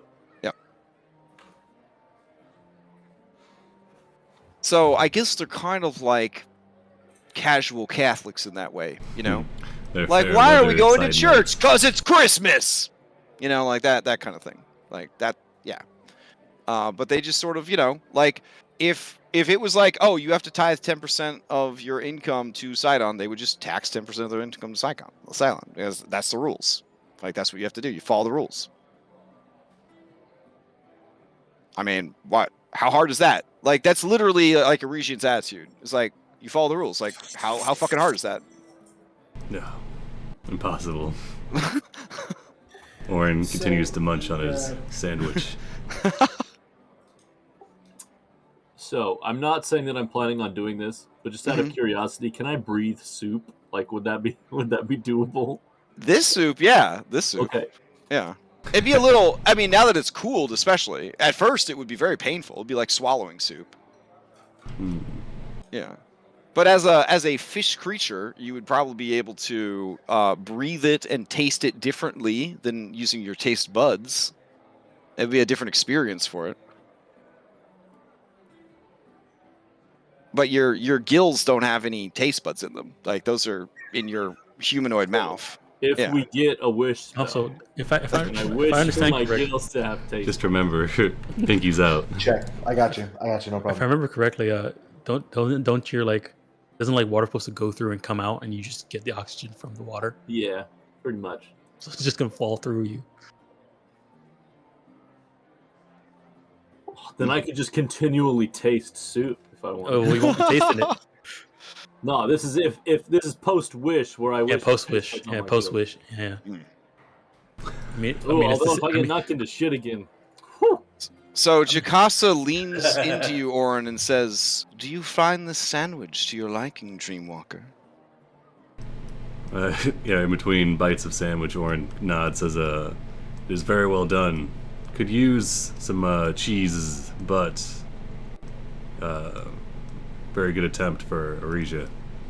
And give it to Orin, please." She whispers in your ear, her lips brushing against your ear. She says, "We were all out of cheese, but I did my best for you, Dreamwalker." Well, that's all right, you know. Aresia does its best.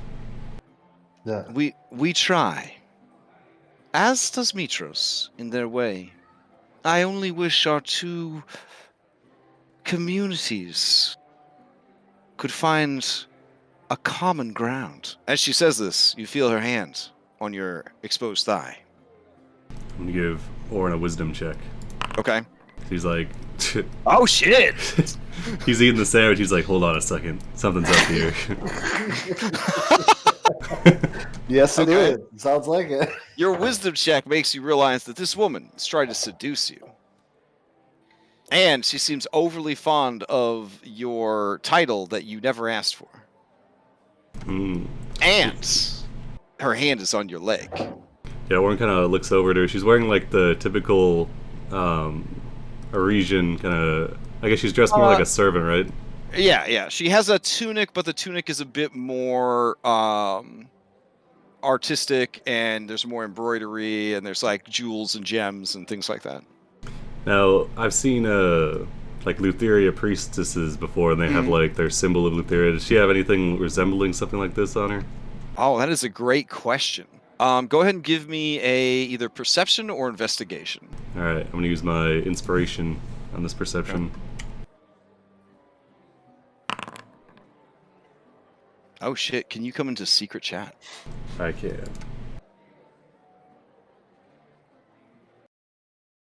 What's this lady doing? So you don't see any outward signs, but something in your gut tells you that this woman is devout servant of Lutheria. Hmm. Hmm.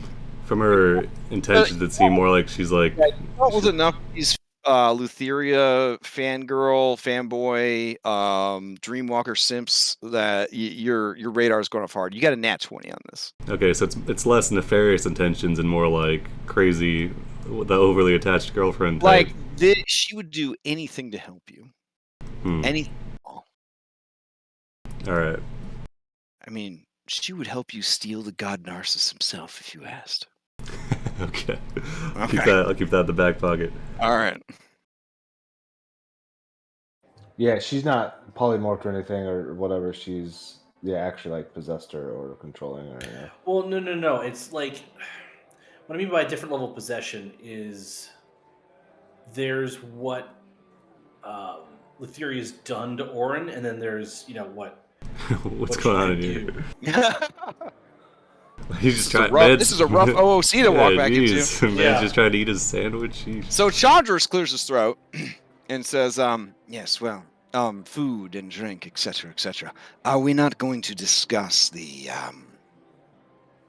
guardian of this lotus blossom or lunar blossom, or moonflower? And Pelagon says, yes, of course. So, you are all familiar with Fengari, the moon goddess. Yes. Yes. The name of the moon, right? She bears no relation to the great Kentamine or Thylea.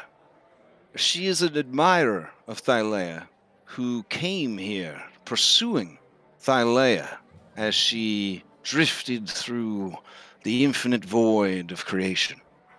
Fengari so fawns over the sleeping Thylea that she moons over her, as it were, and became the moon. During the day, she rests, and at night, she watches.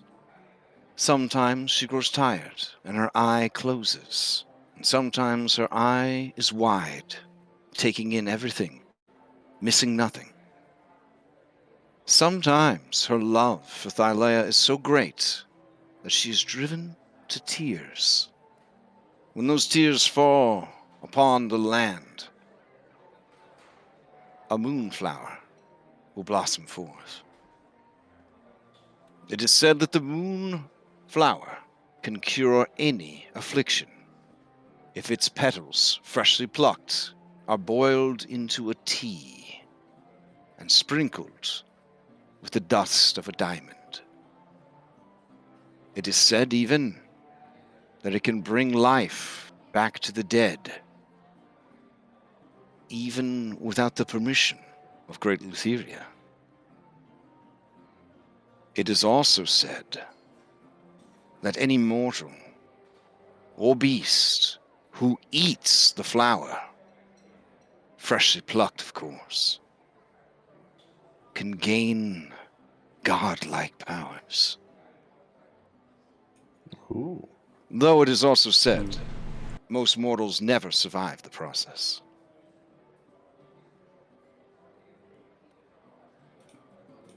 I think the obvious question we should be asking here is, what use does Narsus have for this flower?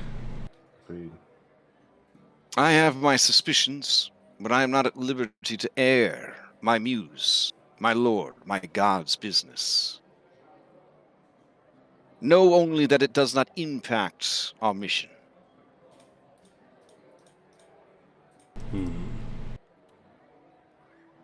What do you all think? Hey, Orin looks over to the rest. Yeah.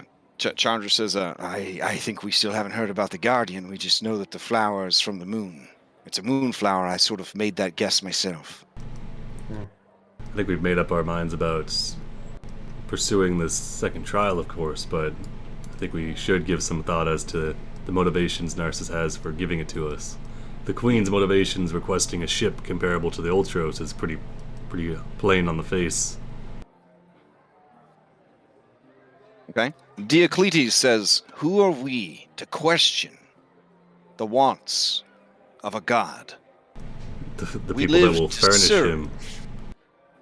The people that would furnish him with his wants. When That's a who god we are. asks, you answer. That is a life of service. The answer could be a refusal, though. And you say that, Torius kind of... but Diocletes says, this is foolishness. You have already accepted the trial. To turn away now would be cowardice. I've every intention of getting the flower.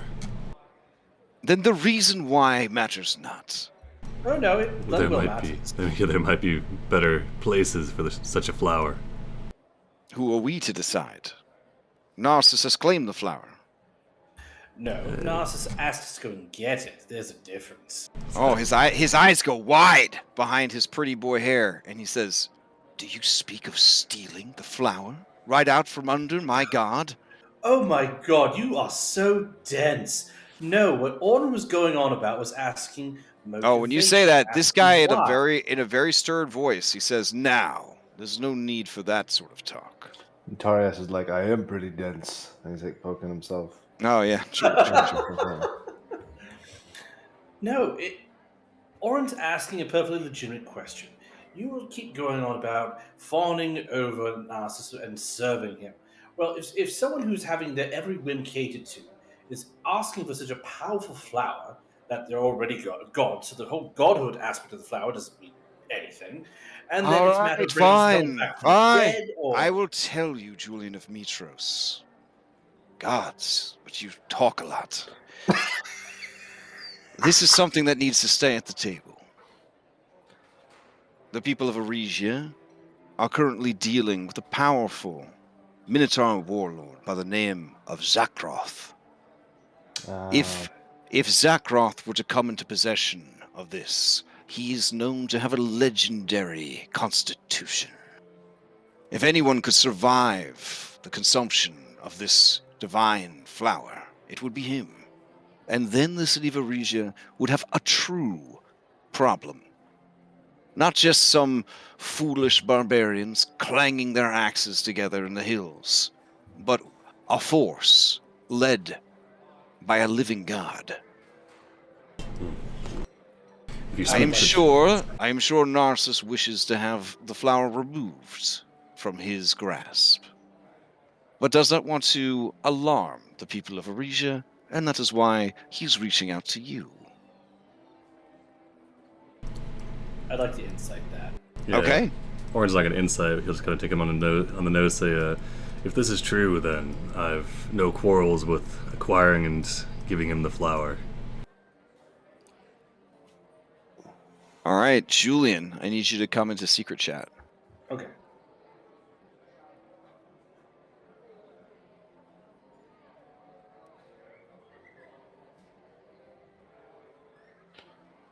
So I'm pretty sure Narcissus is Lutheria.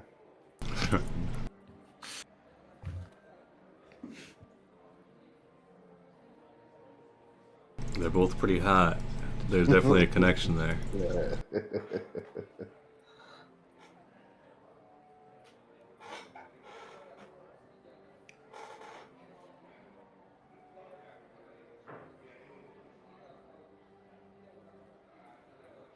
I'm just saying we should make sure we get it back. Hey, Crash, I noted that I would send Sophia upstairs while you were. I didn't want to interrupt. Oh, you. to keep an eye out. Either keep her company if she stays up, or keep an eye out if she goes to sleep. Yeah. Okay, yeah. She cries herself to sleep. Yeah. All right, can you join me in secret chat? Oh yes.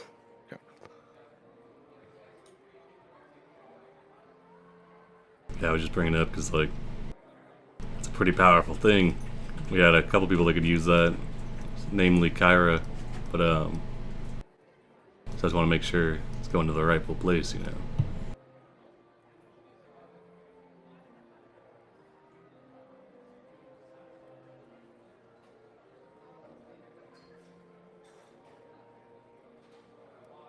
Well, I certainly understand your perspective on things going to the right or And yeah, rightful place, and but then they're not necessarily going to the wrong.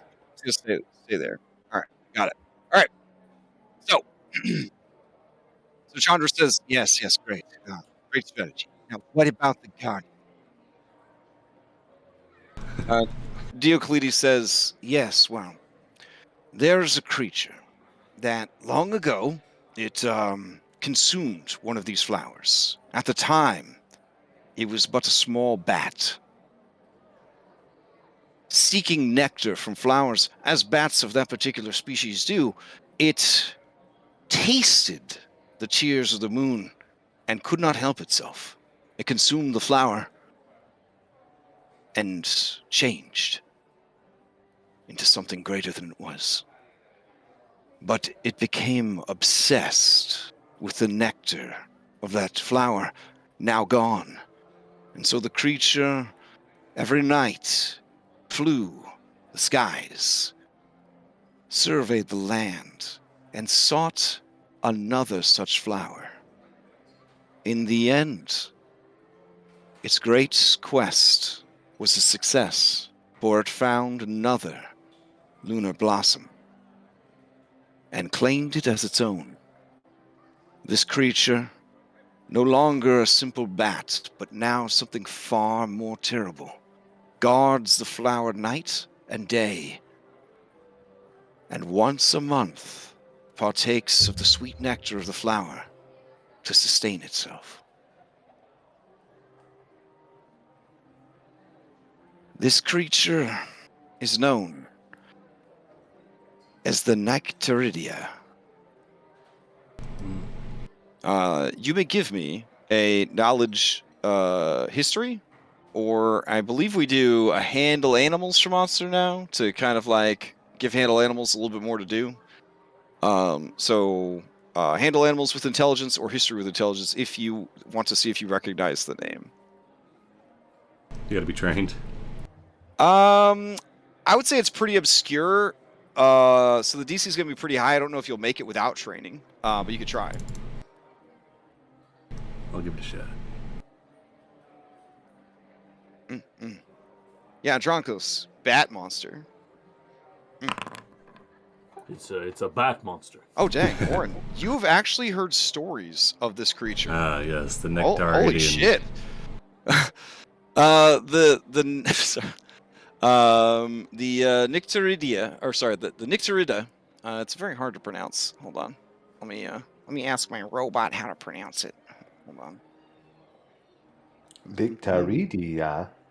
I mean, if it was an official D&D thing, you could get Matt Mercer and Marisha Ray to. All right, it is Nycterida. So that is Sounds like a Nycterida monster is how it's monster. pronounced. So the Nycterida is a deadly bat creature. It prowls the peninsula of Aresia. It is said to have mastery over the wind itself and shadows. It is studied by the adepts of the Temple of Shadow and Temple of Wind, for it epitomizes the training of both monasteries flawlessly. It is said that when, and Sibo, you got a 28, you also know all the same things. Okay. The creature can drain blood to sustain itself. It can fire spines from its tail. Its wings are lined with barely perceptible razor-sharp barbs that it uses to slice up its opponents. It can summon funnels of wind so strong and sharp that they will flay the skin from a living being in a matter of seconds. Damn. The creature will often target an individual for death, and once it has targeted an individual like that, it will do everything it can to pounce upon the creature and eviscerate it. Okay. It is most powerful at night, where it can teleport around via shadows, and is almost impossible to perceive when it is holding still. Also, the creature, like a bat, can use echolocation, aka blind sight, to find you. Because it is a bat-like creature, it is vulnerable to thunder damage. Oh, okay. Yep, it is said to hide from storms, for it does not like the loud sounds of Sidon's thunder.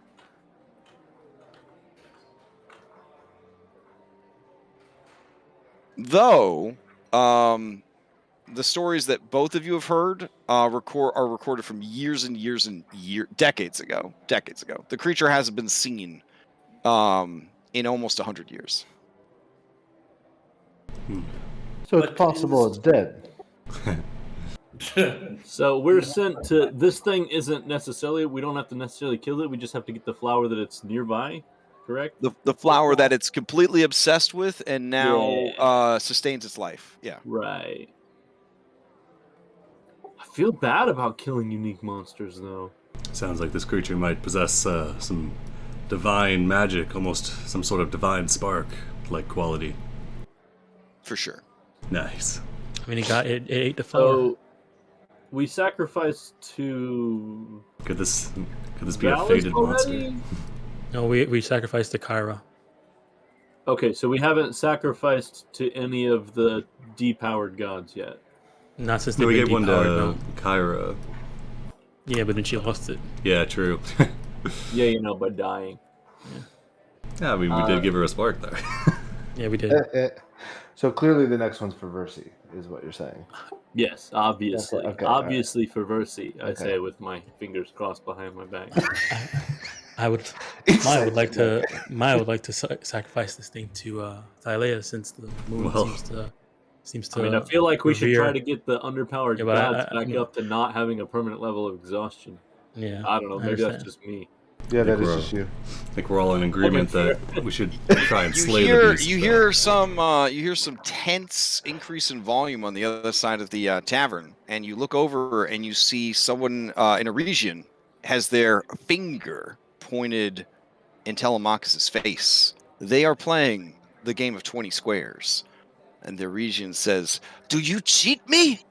Do you cheat me?" And Telemachus says, yeah, no, sir, I do not cheat you. We are playing a game. My tiles must have fallen from the board. I was simply moving the tile back onto the board. You are a cheat. Did you think I would not see? You would cheat at the gods' game against an Oresian. In Aresia! And as he says that, the music stops and everybody looks over because this Oresian just yelled at somebody. Whoa. He Oh, has that man. effect on people. Somebody's really getting Telemachus into it over there. Orange kind of Looks like really cranes there. nervous and says, my friend, did I not mention I am here with the heroes of prophecy? I would never cheat because that would make them look bad. I'm sure this is all a big misunderstanding. And he tries to make a deception check.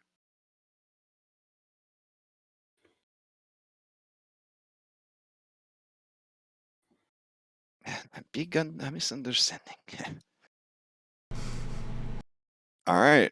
And then the guy goes to make his insight check. And he says, oh, yes. That would be very foolish of you. Sorry about that, friend. And he offers a fist pound. Telemachus takes it to the next level by blowing it up. The Oresian says, oh, the secret technique. And Telemachus says, friend, I've done everything I can to learn about your people. Let us continue the gods game. And they do. Failing upwards. Telemachus looks over at Julian with a scheming fox's grin that only Julian sees, and then he turns back to the game. You can see he's got a plague ship That behind was his ear. that was content. That was Just his content. hair, if he shakes his head, they're just all gonna fall out of his Content. hair. And for some reason, Julian, you have advantage when you insight check.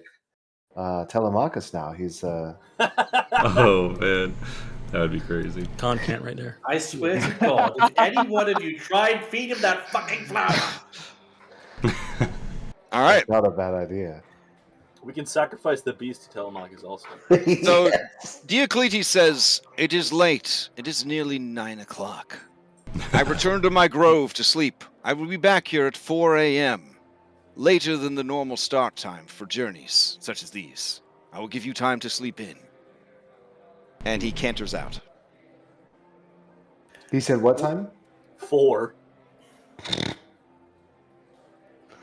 What time is sunrise? But yeah, I was gonna say. Pelagon says, sunrise is not until nearly 7, but in Aresia, you normally wake around 3:30 in the morning to prepare for your routine. He'll have a couple hours in the morning to These himself people then. are overachievers. Tell him to take a long brunch. Just different achievers, Julian. Yeah, the Torius chuckles and says, what are we achieving over, besides all of Mitros?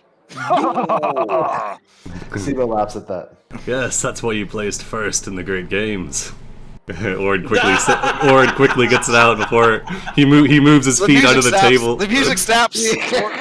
Torius stands up. It's too late. Yeah, Orin moves his feet around. It's like in a western, like the fucking piano stops and fucking everybody's pulling out guns, except the guns in Aresia are just muscles. Yeah. Like, yeah, you hear the of like muscles flexing, and you look around and you see that you are in like a Kill Bill sequence right now. Orin kind of leans back and sips some of his bowl of wine. It's none of my business. Jocasta says, now, he is deep in his bowls of wine. I'm sure it was just a jest. Wasn't it, Orin of Mitros? Ah, yes, of course. I wouldn't deign to joke about the prowess of Aresia's skill as a nation. Yes, listen to the words he's saying. They're good words. Orin Go tries ahead to- and give me persuasion or deception. You have advantage without choice because Jocasta's forcing it upon you. Damn it. Non-consensual advantage. All right, we'll do a deception Okay. because it is a lie. Oof. A lot of the Aresians are not convinced. He goes out of his way to make it a bad lie. Torius, who is drunk, says, yes. Of course. And he says, it is late. I too will leave. Good luck with your bat. Ahoy, hoy. Ahoy, hoy. And the music starts back up. Orin looks smugly at Andronicus. His feet bruised. But his resolve unbroken. So they bring out the seventh. They bring out the seventh dessert, which is basically a beautiful, ornate clay pot. The servant opens the lid, and you see steam rise out. It is full of 7 different types of fresh-baked cookies. Each of the cookies is a variety whose aroma would enhance the flavor of the other cookies by being trapped in the jar together. Damn. Oh man. All right, Jocasta says, and of course, ice-cold milk. Only the best for the servants of Aresia. No desserts for the nobles, of course. Of course. Orin will accept a cookie and some milk.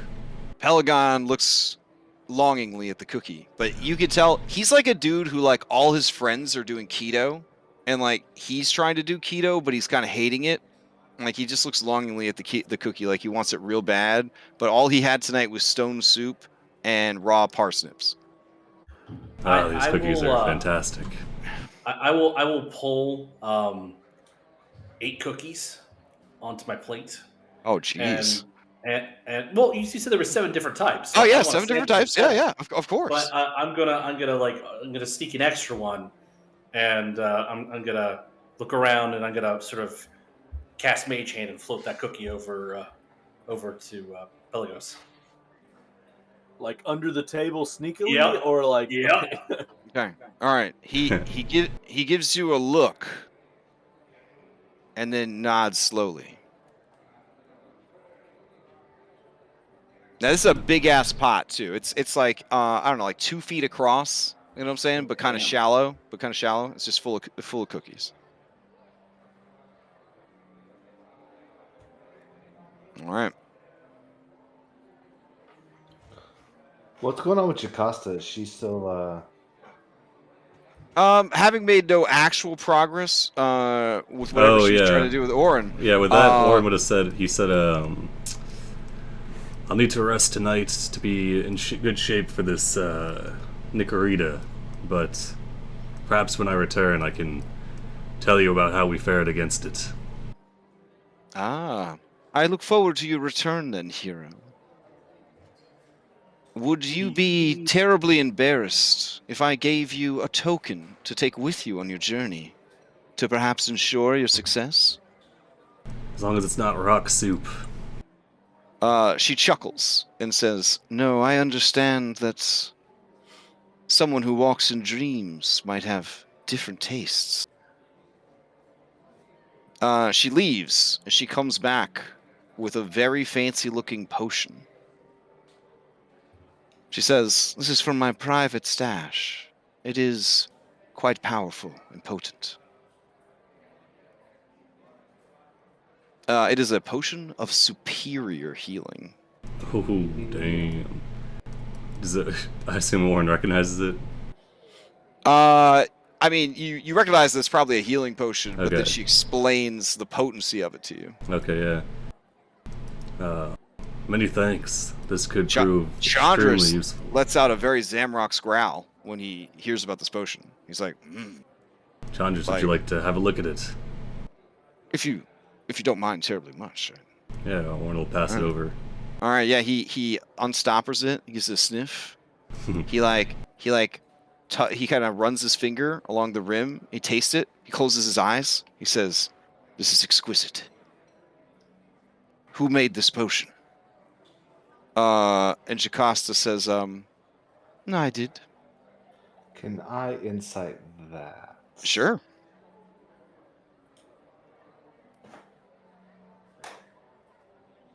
Sibo, please come to secret chat. Uh,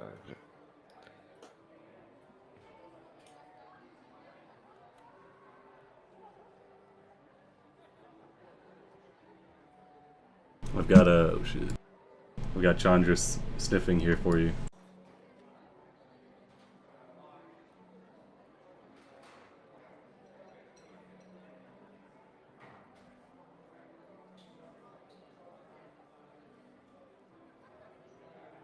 And she chuckles and says, "Hi, Chins. It was given to me to cover repairs to the tavern, by people getting round. Yeah, please, your rooms are ready. I have a servant waiting upstairs, with the keys to allow you in. Your friend has already turned in for the night." And she gets up from the table. And she says, "Thank you for allowing this humble servant a place at your table. I have learned much and more. Hoi hoi. Ahoy hoy." And she wanders off to finally check in on the other patrons. Do we know anything about the giant bat's lair? Like what its setup is, if it has one? Oh, yeah, it lives on the top of that mountain, southeast, along the peninsula. The mountain is said to be cursed. Of course. Yes. Effused with shadows, but also blessed by abundance. So, like, do we think this is an actual curse? Do we think this is just like hearsay based off of the fact that this fucking thing lives there? It was always a spooky place. It was always a Hmm. spooky place that people didn't like to go to. Okay. But people would try to go there because rare plants and animals could be found there because of the a blessing of abundance upon the mountain. But it is also insanely dangerous because some of those rare monsters are very, very dangerous. Hmm. I'm sorry, what's the name of this bat thing? I've got it written down like three different ways. Nycterida? Yep, Nycterida. Okay, nice. Got it. Well, I suppose if it lives at the top of a mountain, there's no way we can get above it. I was thinking maybe if we could get like a frame with some silk on it, we could maybe, glide or something. Surprise it. They- Any of you have any magic that could perhaps bind it to the earth? Let me check my spell list. Maya, exhausted, getting ready, barely holding on, says, "I think I do." Nice. I do not. Perhaps some way to make light of day, even at night. I do not. I just have I just have my light spell, but outside of that, nothing extensive. Another thing too is that it said it was afraid of storms. I could Yeah. attempt to Ooh. create one, but I'm not sure how. I've been struck by lightning twice now. I look so- out at the sudden rainfall that happened earlier Yeah, after we right. perhaps not the best idea. But- If we need to. It could be hardcore though. Would And also, recommend. like we know vision is, yeah. So we need light regardless, but it uses blind sight, right? We heard. Yeah, so Yeah. Okay. So yeah. Okay. Well, maybe there's some way to we can, if its blind sight is based off of Now, as Now- a druid, you know that if it was deafened, that would shut Yeah. off its blind sight. Yeah, we had a way to stop Oh it yeah, from that's why hearing. the thunder. Okay, yeah, thunder would be good. Okay. If not even thunder, just loud noises. Correct. Yeah. Okay. If you had some way to a silence spell. In the area Damn, I of thought I silence, maybe had yeah, that one, but nope. it wouldn't be able to blindsight you in there. Yep. Now, the journey to this mountaintop, it's going to be at least 3 days. Nice. Yeah. Okay. Let's see. I guess, sleep through the night. Orn will wake up. I mean, I don't really want to head out at 4 o'clock. Orn will probably, if nobody wakes him up at 3:30, Orn will just sleep till like 6 or so, and then he'll get up early for him at 6 and go gather rations and water and supplies like that. He'll sneak out the back way though, in case Diocletes is waiting. Doesn't want to see him in the lobby.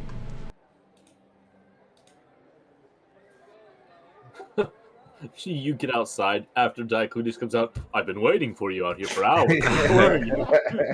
No, I mean, he wants to go and get the supplies, then show back up around 7 and be like, oh, sorry, the supplies took a while to gather, 3 hours or so. No one was open yet. But that's not true. In Aresia, they would all open early. Or would just say he needed, like, all the rope in Aresia, and he's got, like, 7 lengths ready. Okay. How much expenditure am I looking at for 3 days worth of supplies? That'd be, what, 3 rations times 6? Because we're just bringing Diocletes? Oh, and we're bringing our whole retinue, so Yeah. 5, so 11 33 rations per day. So 6 days there and back. Probably gather a couple extra, so 8 days. Now, you do have a druid with you, or 2 druids with you, but I am definitely moving into the Giffy/Advanced 5e camp that Goodberry is a great spell, but it counts as 1 meal. It does not make you full for the whole day. Okay. Yeah. And I think in Advanced 5e they removed all nutritional value from good berries. Like good berries don't provide any nutritional value at all. But I would say that you could probably sub it out for a ration. So all right, we need about 66 rations. Well, that'd be just. I think we should bring at least 80 in case we get lost. Might as well. All right, so that'll be 40 gold. Okay, I'll take it out of party. I don't know how much water is. I mean, water's free. Like, yeah. What kind of monsters do you think the regions are? They wouldn't charge you for fresh water. That's crazy. He thinks they're monsters, like 100%. Warren's like, no, come on, I can pay. He sees like the Spartan layout of one of the merchants, assuming that they're poor or whatever. Nah. All right, I think that's about what we need, though. I don't think we need any specific gear for this creature. Okay, guys, that's the first item of 2022 that we purchased. I want you guys to know that. Okay. Crash, I have a 40 question rations, about 80 rations. magical tinkering. Wait, what was the question? I have a question about the ability magical tinkering. Okay.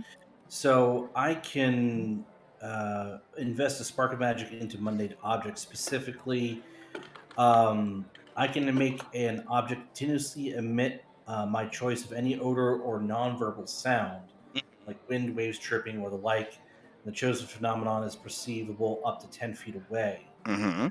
Could I create something that emits a high-pitched shriek?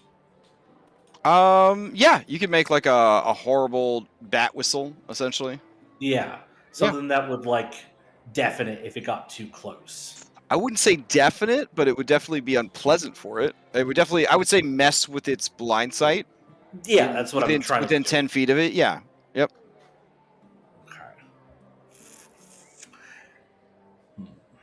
Okay. Now, is that something that I would need to work on over the next few days, or is that something that I could work on No, it overnight? says you just have to have your thieves tools or artisan tools in hand. You touch a tiny non-magical object as an action. That's all it Okay. takes. All The right, property will last indefinitely unless you use an action to end it, and you can create multiple objects like this. So a maximum number of objects is equal to your intelligence modifier, which honestly should probably be proficiency modifier. And more than likely in 5.5, every instance of a stat modifier will be replaced with proficiency modifier. But you go with intelligence modifier since that's what it says. Yeah. All right. Okay. In that case, what would just like a cheap old? You know what? I don't even need to buy a necklace. I could just like put a rock, get a couple of rocks and some string, and just make a couple of necklaces and then magic them up. Mm-hmm. Okay. In that case, that's what I'm going to do. Is I'm going to make a couple of necklaces that will emit a shriek that will mess with that'll move it operate at such a frequency that'll mess with the creature's blind sight. Okay.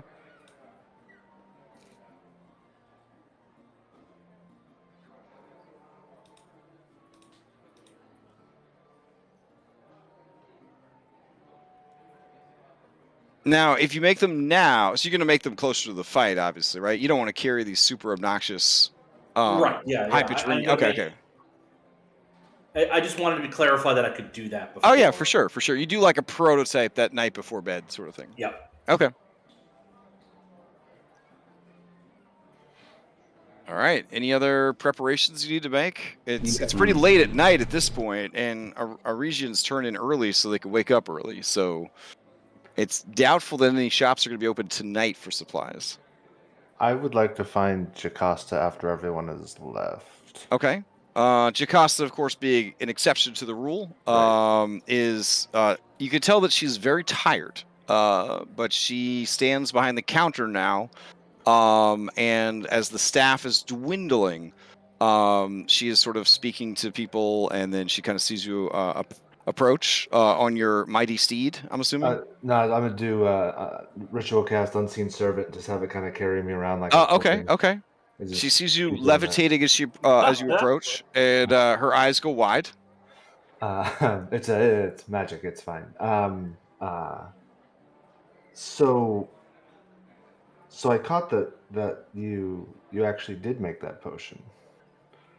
She narrows her eyes and blushes a bit and says, yes, I don't know why I admitted to such a thing, but it's nothing that needs to be made a fuss about. No.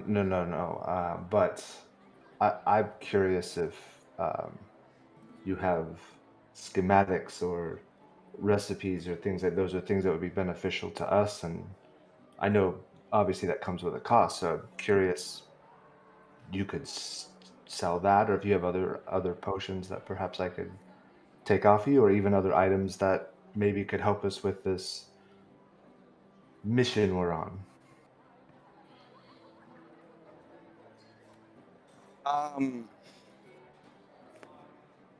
She looks past you to Orin and then says, if it would help Orin of Mitros, then perhaps. What sort of concoctions are you looking for? Well, I'd be curious if you had something that could. We were discussing silence. That perhaps we could find a way to silence an area, or anything to do with thunder or.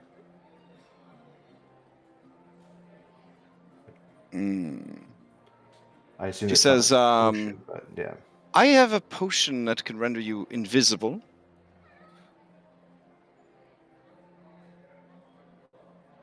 And let's see.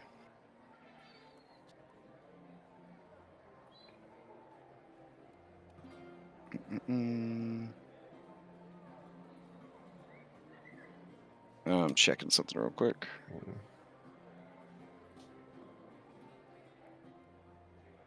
She says,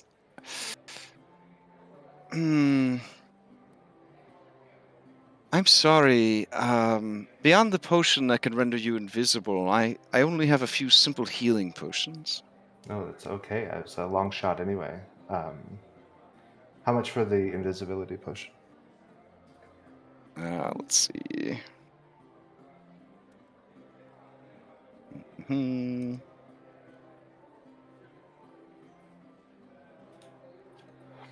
For you, I can let it go for 180 drachmae.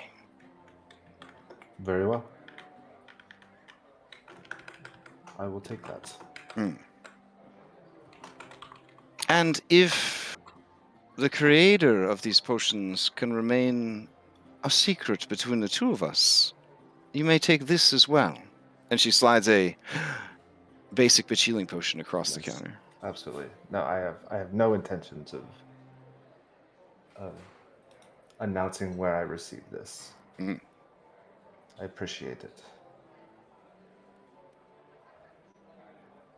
Hoi hoi. Ahoy hoy.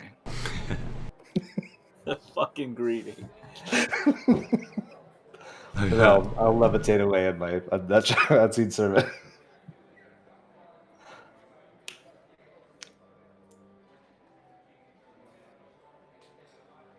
All right.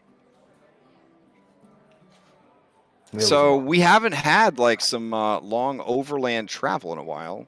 Ooh, So I thought we would use a campfire by Abyssal Brews, an elegant travel system for the world's greatest role-playing game.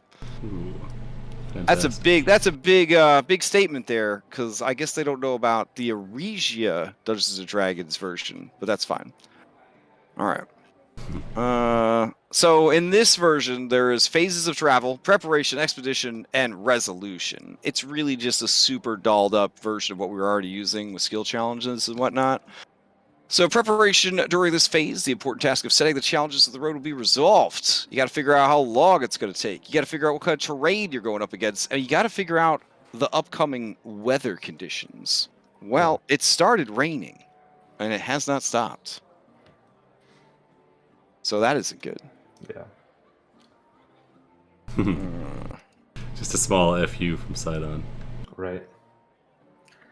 There's big old fat rain. Tomorrow- Stinging rain. Tomorrow it's looking like it's going to be overcast all day. And the day after, I guess this would be Maya and Diocletes kind of combining forces here. The day after, it looks like hail. Fantastic. Oh, hell no. We want to. Hey. It's crucial that we arrive to the location where we think the flower is at the full moon, though. We need to make this happen. The full moon would be tomorrow. That's when it's strongest. Oh, Isn't it? God, exactly. We want the strongest divine spark, Andronicus. You will be arriving if you make perfect time on what looks like it's going to be. You're going to leave on the 9th. 1, 2, 3. So, yeah, the full moon will have ended. No. It'll be the last night or the night after the last night. If we So push we really hard, we can We should arrive have left already. is what I'm exhausted. saying. We I should have mean, left when they said to. Yeah. I say we sprint the whole way there. I mean, real Aresians would have left immediately, and they would have force marched to get there right at the height of the full moon, so that they could have had the toughest possible battle with exhaustion. Yeah, I thought we had a couple days. Dang. Yeah. Well, if you all are up for it, I'm down to. But down I mean, you're not Aresians, so nobody's gonna get mad at you for doing it baby mode. So. Yeah, at this point, if we're going this route, we should All right, wait. so let's see. That means that you are dealing with tiresome weather, bordering on dangerous weather. You're also climbing a mountain, so that's going to be difficult terrain. And then it is a short journey, though, 3 to 5 days. So that isn't too bad. All right. So the final travel difficulty is going to be, it's a summation of the difficulties you will face. It's calculated by determining the terrain difficulty and adding your weather modifier to it. So that is going to add, let's see, 15 plus another. So it's a DC 17 for all your travel checks. That's going to be rough. All right. Then there's the expedition phase. This is when your party will actually set out on their journey and face whatever hardships are waiting for you. So let's see. When the expedition phase begins, the party will attempt to use skills in which they are proficient to roll ability checks against the travel DC. Doesn't this shit sound familiar? These guys packaged this and then sold it. I mean, it's brilliant. It's brilliant. They literally just like dolled up a skill challenge and then made it look super sexy. And then they sold it. I'm super impressed and very jealous. Like so jealous. A Bristle Brew, they've only been selling stuff for like 2021, so only for like a year, and they're just kicking ass. It's like really impressive, and all their stuff is really concise, like short stuff. Plus, they have a sweet ass name. Like, Oh yeah. Well, they have a staff artist too, so they have a lot of really good art. Because one of the dudes is a writer, and one of the dudes is the artist. It's like a killer combination. All right. So yeah, you guys are going to make these ability checks. Narrate the beginning of the journey. Blah blah blah. We're gonna do that. You roll your ability checks. If you succeed, I mark a success. If you fail, I mark a failure. If you roll 5 or more over the travel DC, which would be 17 is the DC, you get 2 successes. But if you roll 5 or more under, you get 2 failures. So this is different than our system we were using of nat 20s and nat 1s. This is less gambly, a little bit more forgiving. Once enough successes or failures have been marked to meet the score, the expedition ends, and we resolve it. And they actually have tables full of windfalls and hardships. So I don't have to make this shit up. Yeah. That's where the money's worth. Yeah, that's what I said when I reviewed it on stream. I said, what the fuck? We already have all this shit. And then I got to the resolutions and I was like, okay.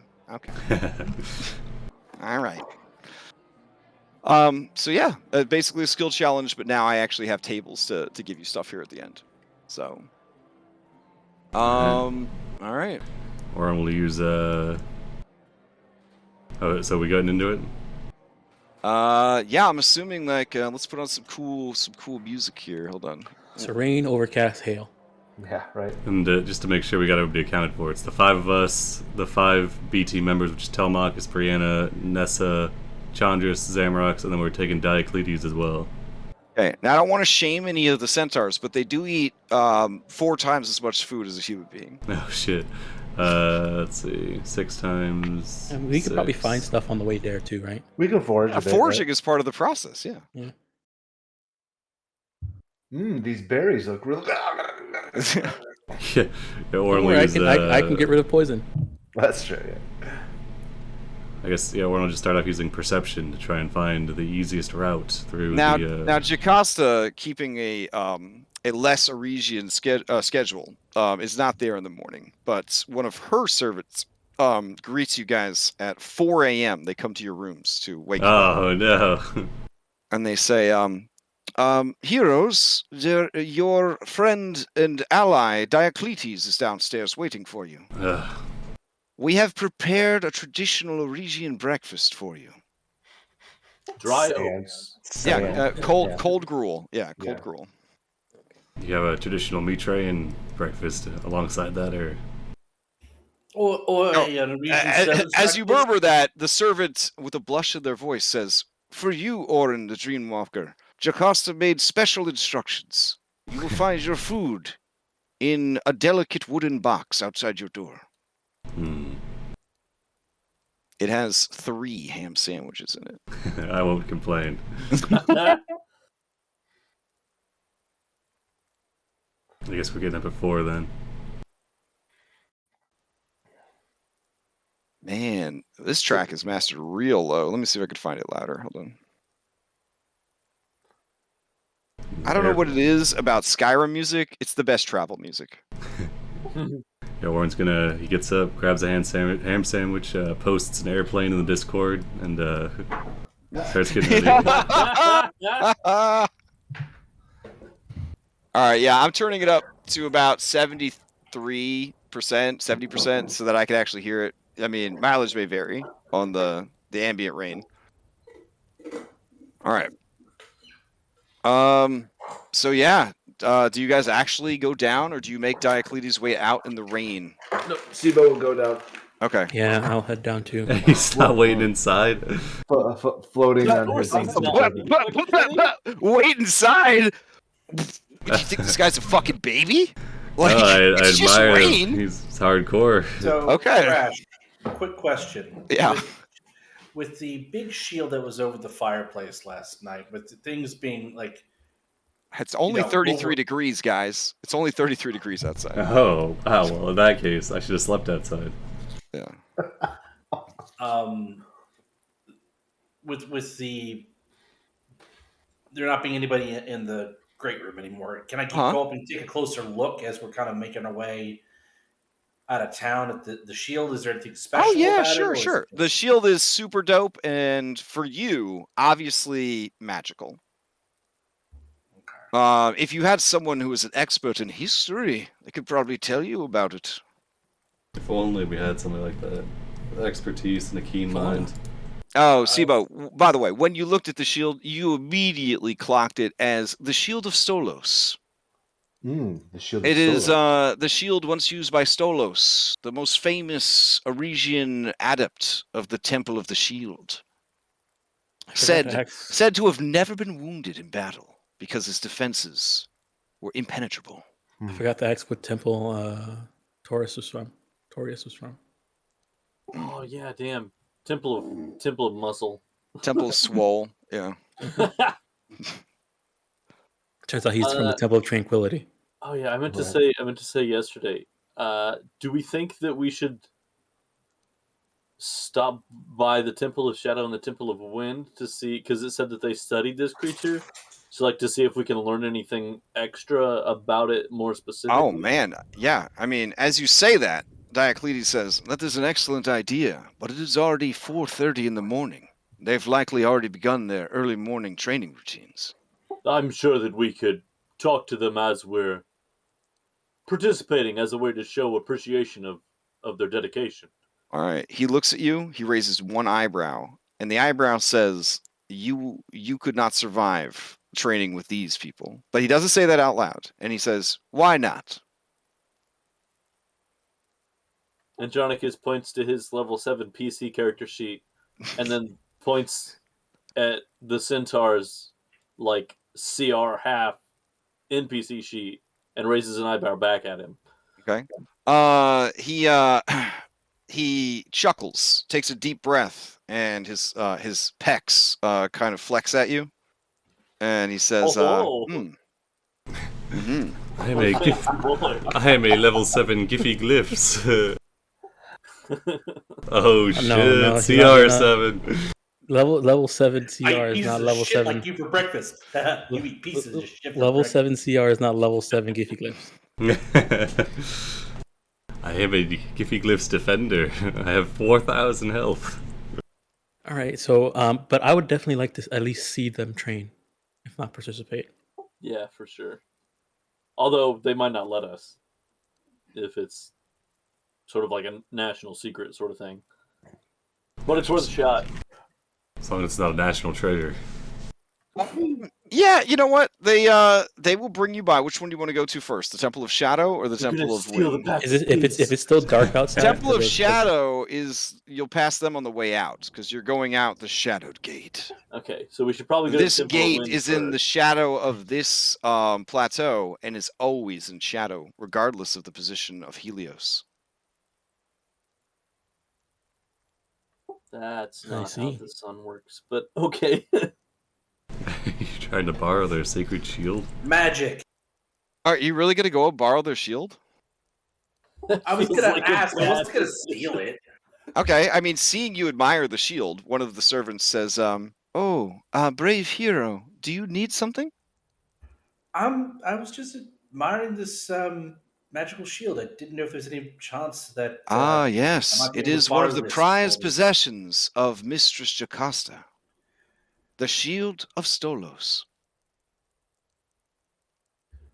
I don't know if is she up, around, or is she sleeping at this point? The mistress keeps late nights and sleeps often until late morning. It is better to serve those who deviate from the Aresian way. A great sacrifice she makes for our community.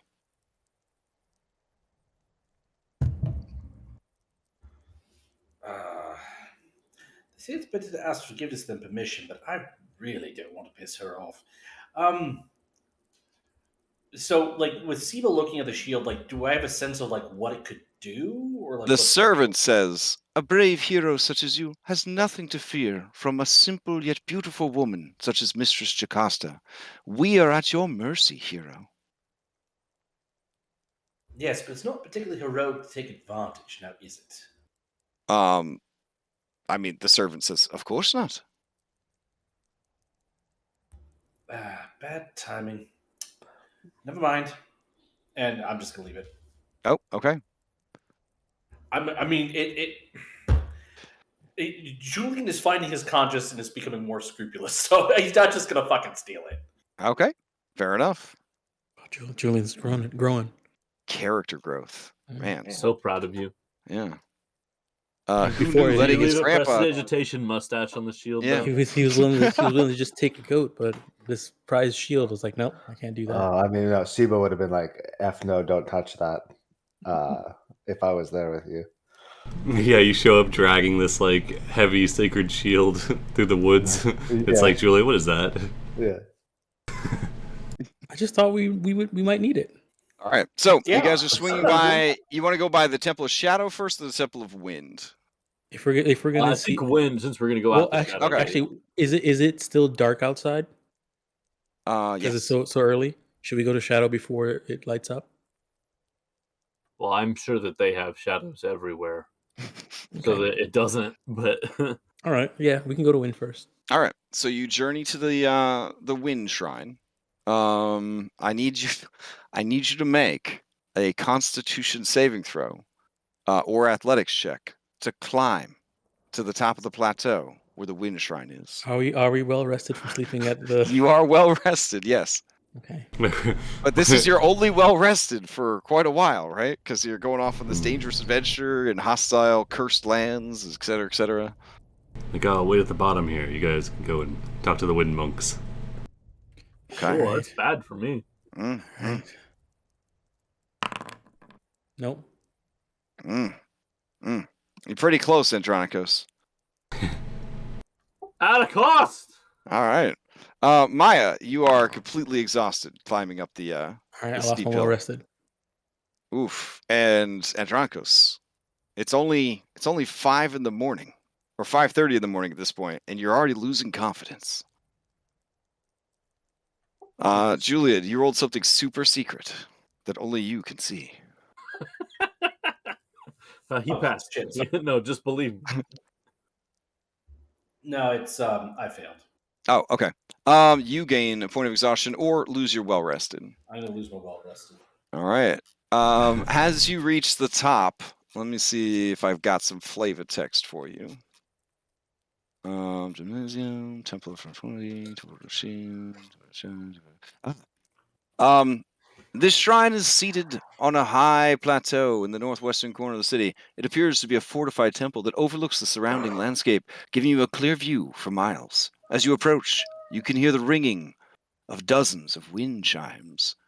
Oh my god, I had the quote wrong altogether. This shrine serves as a base for the 1,000 scouts who serve Aresia. 1,000.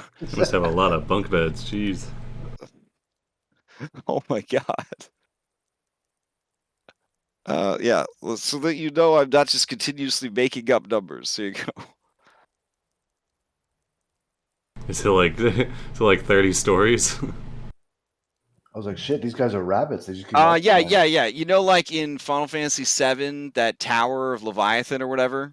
Like, it's like super fucking tall. Yeah, like all the towers of the Wind Shrine are like 10 stories tall. It's like Yeah, fucking... that would make sense. I mean, they probably like do shifts Mhm.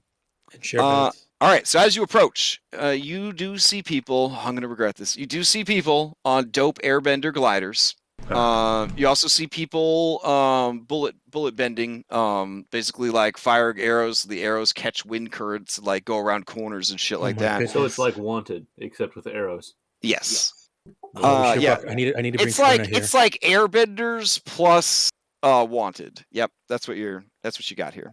I need to bring Corinna here. Bullet bending shit. Oh was never in yeah. comics. If you're into That bow was and arrow, this is like the sexiest shit you've ever seen. You probably were thinking, I don't understand. Why would they have a wind shrine and Temple of the Elements? Temple of the Elements is actually about magic, like controlling elemental magic. The wind shrine is about like using the wind.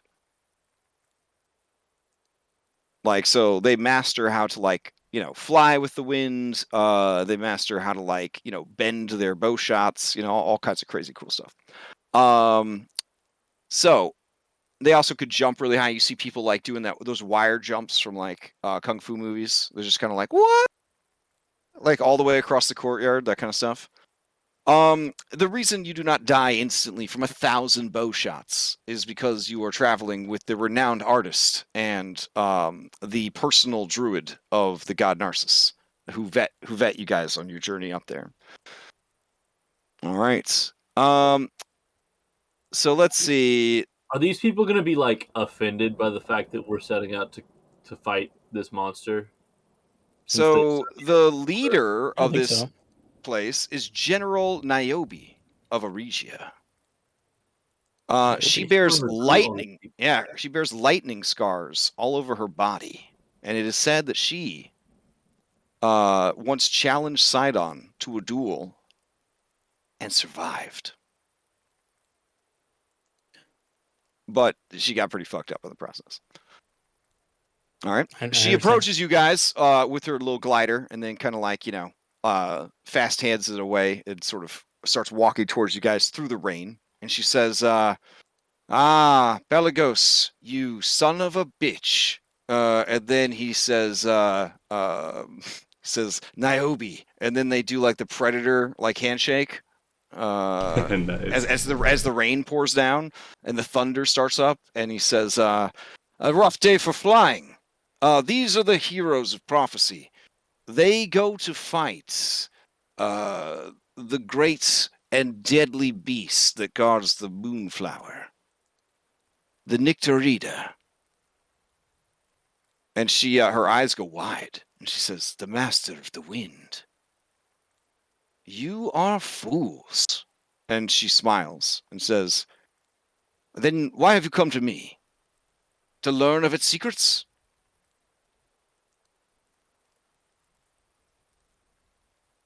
Yes, actually, that's exactly why we're here. She smiles again and says, the stories are true. You are heroes of the mind. Well, this is what I know. The creature has a technique that we have called razor wind. Essentially, it creates a concentrated column of wind. No less than, and she kind of looks shrewdly as if she's reading a monster stat block or trying to remember a number. And she says, This will be a breeze then. This fucker. She The says, audacity. she says, 60 feet long and 5 feet wide. Anyone caught inside these columns of wind will have their flesh flayed and begin to bleed to death at a rapid rate. If you are hit by this over and over again, the effects are cumulative. It will not take much before your skin is flayed from your body, and you lay on the ground, a bleeding corpse. That does not sound appealing. Okay.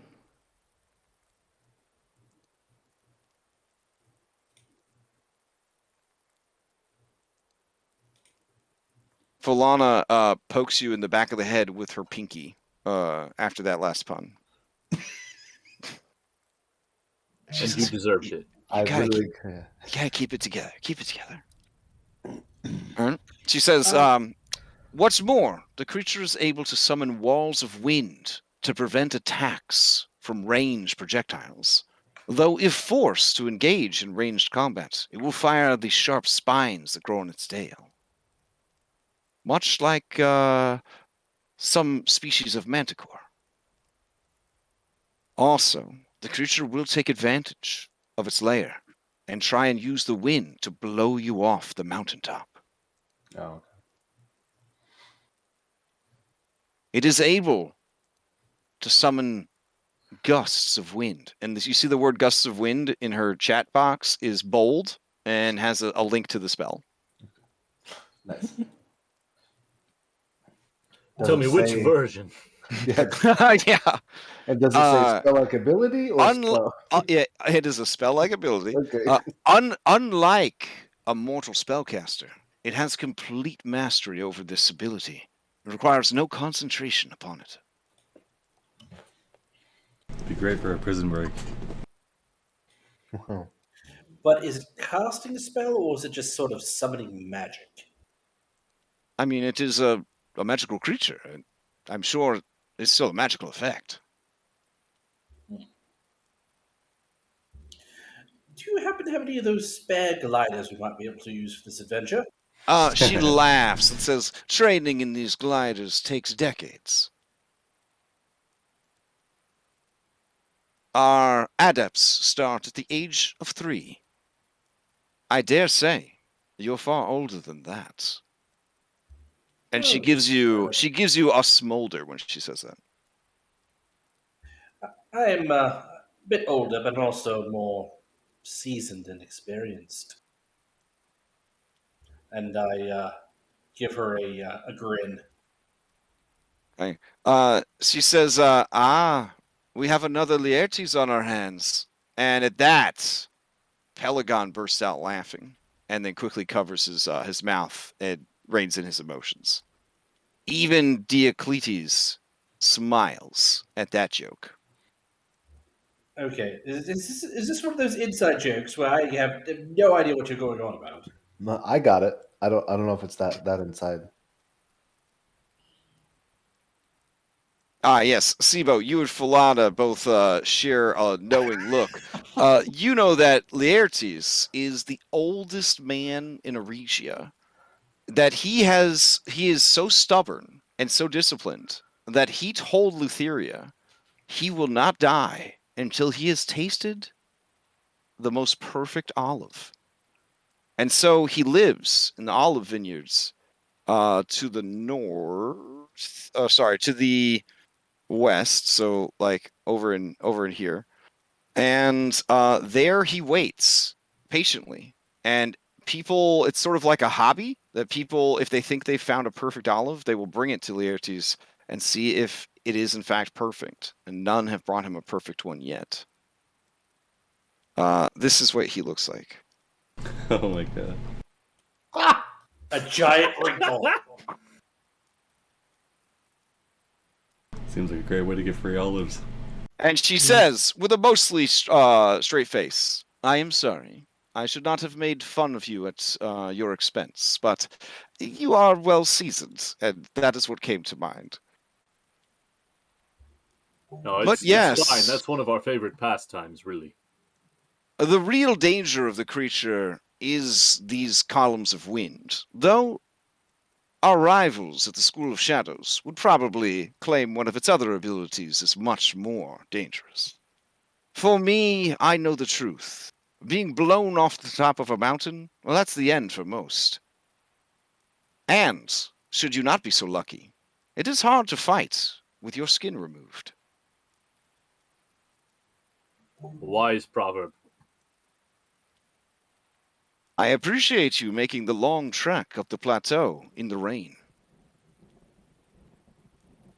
Can I offer you some refreshments? And her face challenges you to be a big fat baby and say yes. Well, if you have wine, I never say no to wine.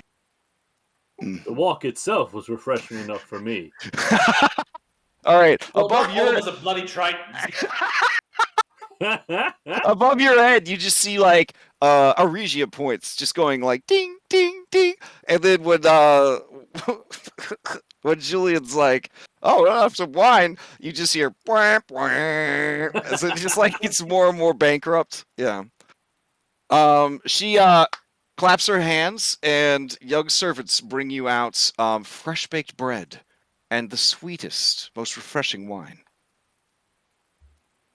And they say, "These are from our servants' quarters, the finest we had available." Oh, excellent. I've grown accustomed to your servant's food. It's quite tasty. And The children look at you, and because they are children, they are unable to hide the judgment and shame that they feel for your actions. It is plain on their faces. They have never seen a man more weak than you.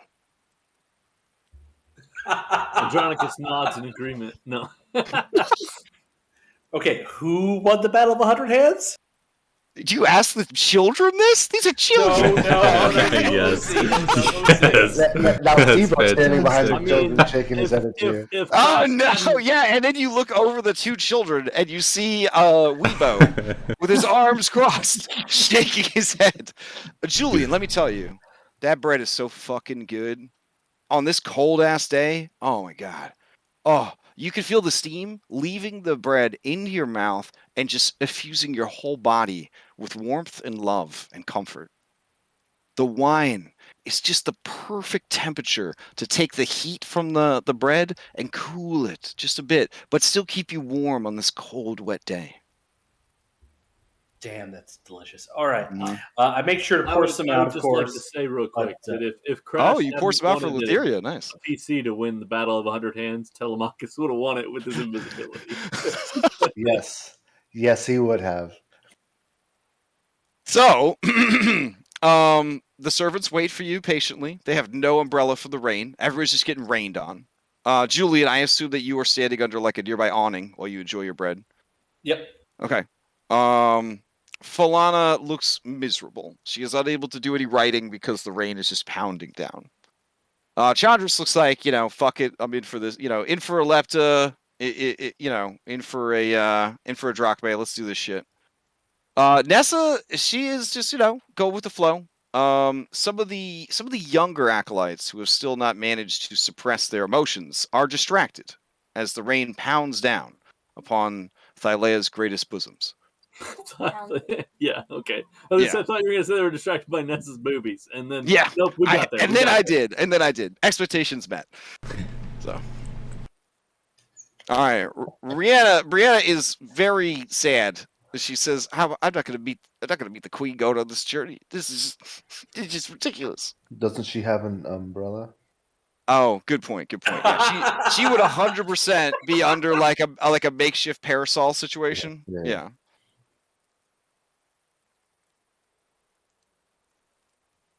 All right, so yeah, they return to their training unless you need anything else. Nope. By the way, she does have an umbrella because the earliest depiction of a person using a parasol is from 1230 BC in the Mycenaean culture. Wow. All right. Honestly, this campaign, I was like, damn, they kind of had it all. They had fucking aqueducts, they had elevators, they had sewers, they had all this shit. I was like, I feel like we haven't really accomplished that much. It's the library. Library got burned down. Yeah, as my my robot vacuums my townhouse for me. But still, I feel like, man, we could be in outer space by now. Like, holy shit. I mean, who's gonna pay for that? My new boss, Bezos. Anyways, so what are you guys gonna do? Do you head over to the Temple of Shadow now, or are you ready to head out? I mean, I want to learn about its shadow abilities, so Temple of Shadow. Okay. Go for the shadow. All right. This white and black temple is located south of the palace on a plateau overlooking the city. The building is deadly quiet and unsettlingly still. Even as night fades to dawn, it seems to swallow all light around it.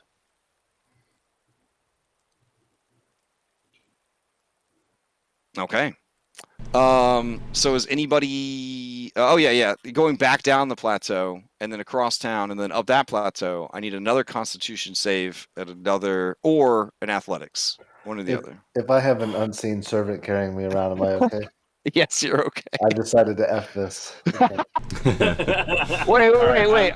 Are you cheating though? Are you mad cheating? Like it's basically like moving your legs for you so that it looks like you're moving. It's like puppeteering you. Oh my god. Yeah. It's That's like a fantastic. kid playing with an action figure. Like Yep. I'm gonna use an inspiration to have roll Okay. advantage. All right. Yeah, Warren meets up with you guys at the bottom already. This always fucking happens. I'm gonna use to roll advantage. Don't need it. I mean, you never know. I mean, if you didn't use advantage, you would have needed it. So Yeah, that's always the way of it. Orin gets back from the Alright. markets. He shows you some javelins he picked up and a nice length of Aresian rope. Let's try. Let's see what happens. All right. Let's see. Good luck at the Temple of Shadows. 15.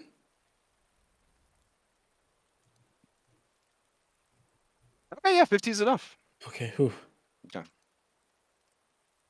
All right. So you guys climb up there, and oh man, I don't think I have any of the Shadow Monks minis.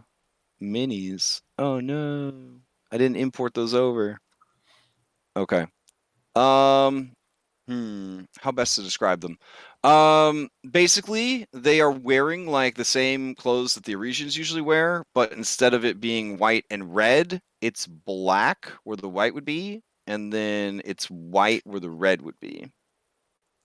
And many of them do wear spooky masks. Okay. All of them remain completely silent, but none of them kill you. When you reach the gates, there is a bamf of shadows, and stepping from the shadowy smoke is a masked individual. And they say, "Heroes of prophecy, what brings you to the Temple of Shadows? Speak true, but we already know why." we come seeking information on the monster we've been taxed. Of This- course. Right. I also would like just to learn about this temple. The Nitteriga, the Shadow Bat, it has unusual abilities. It is true that it controls the wind, but it is far more deadly than some foolish spellcaster. Its wind abilities are a distraction to keep you off guard while it chooses its target. You will know in your heart that you have been targeted for death, for you will feel as a rabbit does pursued by wolves. Once you are targeted for death, the creature will seek you until it disembowels you and devours your heart. We have called this the feral pounce. A concentrated single target attack that is so devastating. None have ever lived who have been struck by it. fuck. The creature's body is covered in small barbs and blades of bone. Every part of its body is a weapon. Also, if the day is dark, if shadows avail, or if it is the night itself, the creature can become all but invisible, blending into the shadows. We call this ability Shadow Stealth, and we have mastered it as well.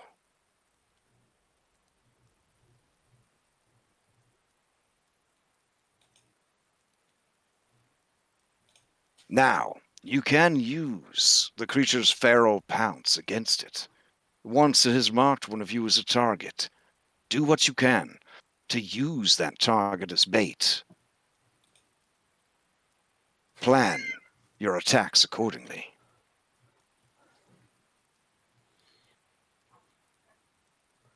The creature, much as my adepts are, is cunning, aka it has cunning action, like a rogue. Nice. So it is very hard to pin down or strike when opportunity presents itself.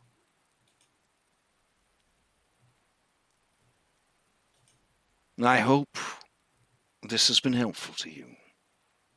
And they step back into the shadows of the gate, and you know that they're gone.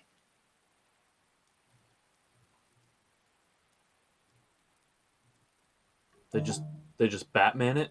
Mm-hmm. It's Temple of Batman. Yeah, for sure.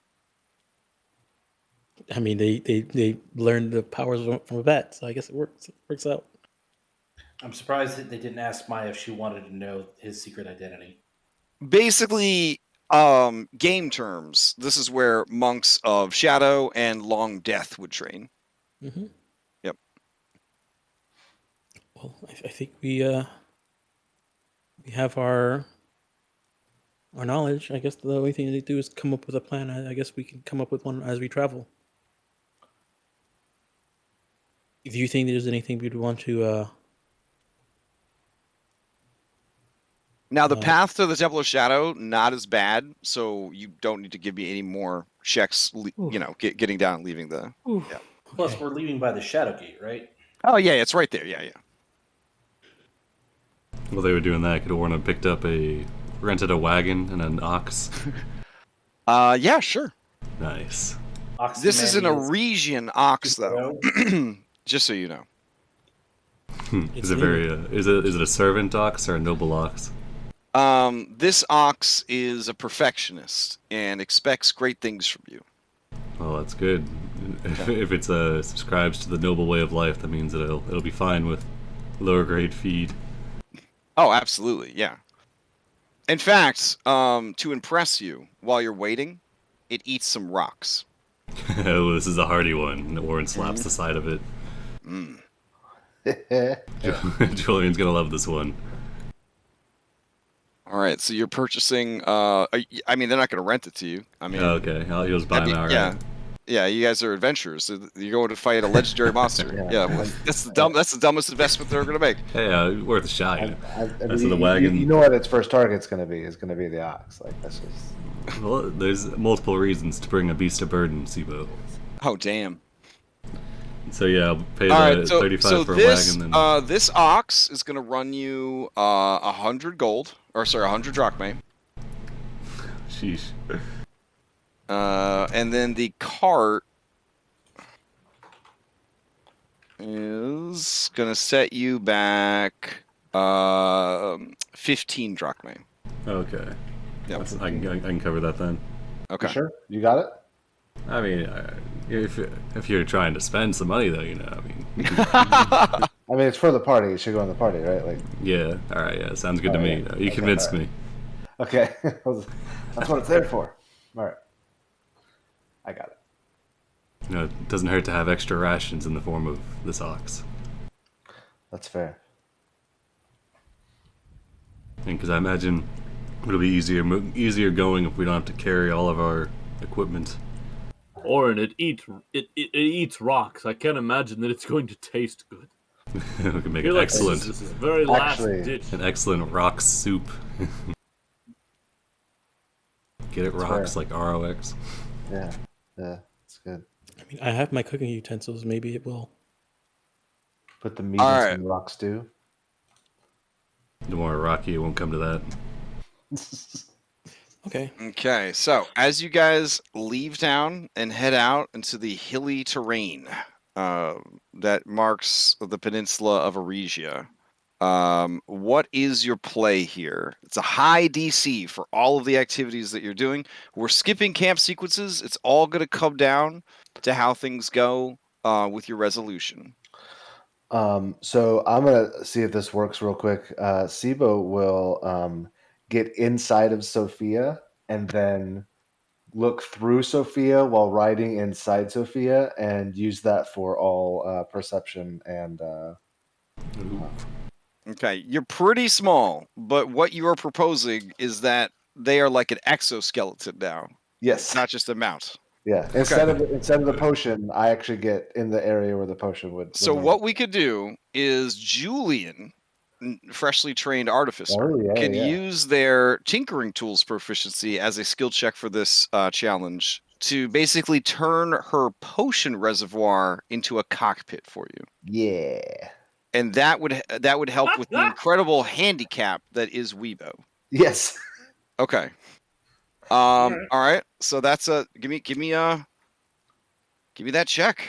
Okay. So since we're doing, so you're basing this off of my magical tinkering ability. Yeah.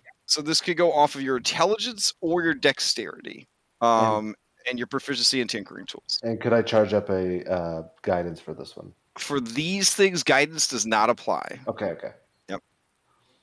But you are trying to hit a DC 17 there, because it's a very difficult journey. Remember, you need 5 successes before 5 failures. And the more successes you have versus the more failures you have, the better your resolution will be, and vice versa. Right. Can I use my strength? To To do what? To be Just use it. strong. To be strong. So presumably, Ooh, there's gonna be, like, a lot of- Julian, a 13. That's unfortunately 4 away from success. Telemachus is with us. Yes, Wait, he is. wait, I will like to see it at a cost. did you? What was your modifier? Just a +2. It's either No. It should be a plus. Should be +5. Because of Oh, the it should be a physical plus 4. rules. Okay, so 3 more would put it 1 away. You don't need 16, Telemachus' yeah. help, but you would have to Nope. succeed at a I cost will to do. succeed at a cost, though. All right. You lose a hit die. Okay. Okay. But you gain 1 success, and that success is from tinkering.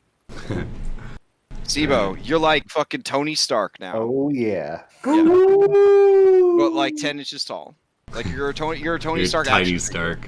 Yes. Tiny Yes, Stark. Tiny Stark. Nice. All right. So what is the next attempt? All right, so I would like to use my strength. Okay. But specifically, more like I'm assuming there's going to be a lot of like really hard parts of this path because it's Aresia. Oh yeah. And It's a so hard. I It's a just wanna hard be able land. to, Yeah. like help people up. Okay. path Athletics check. All right. immediately. Give me that athletics check. DC 17.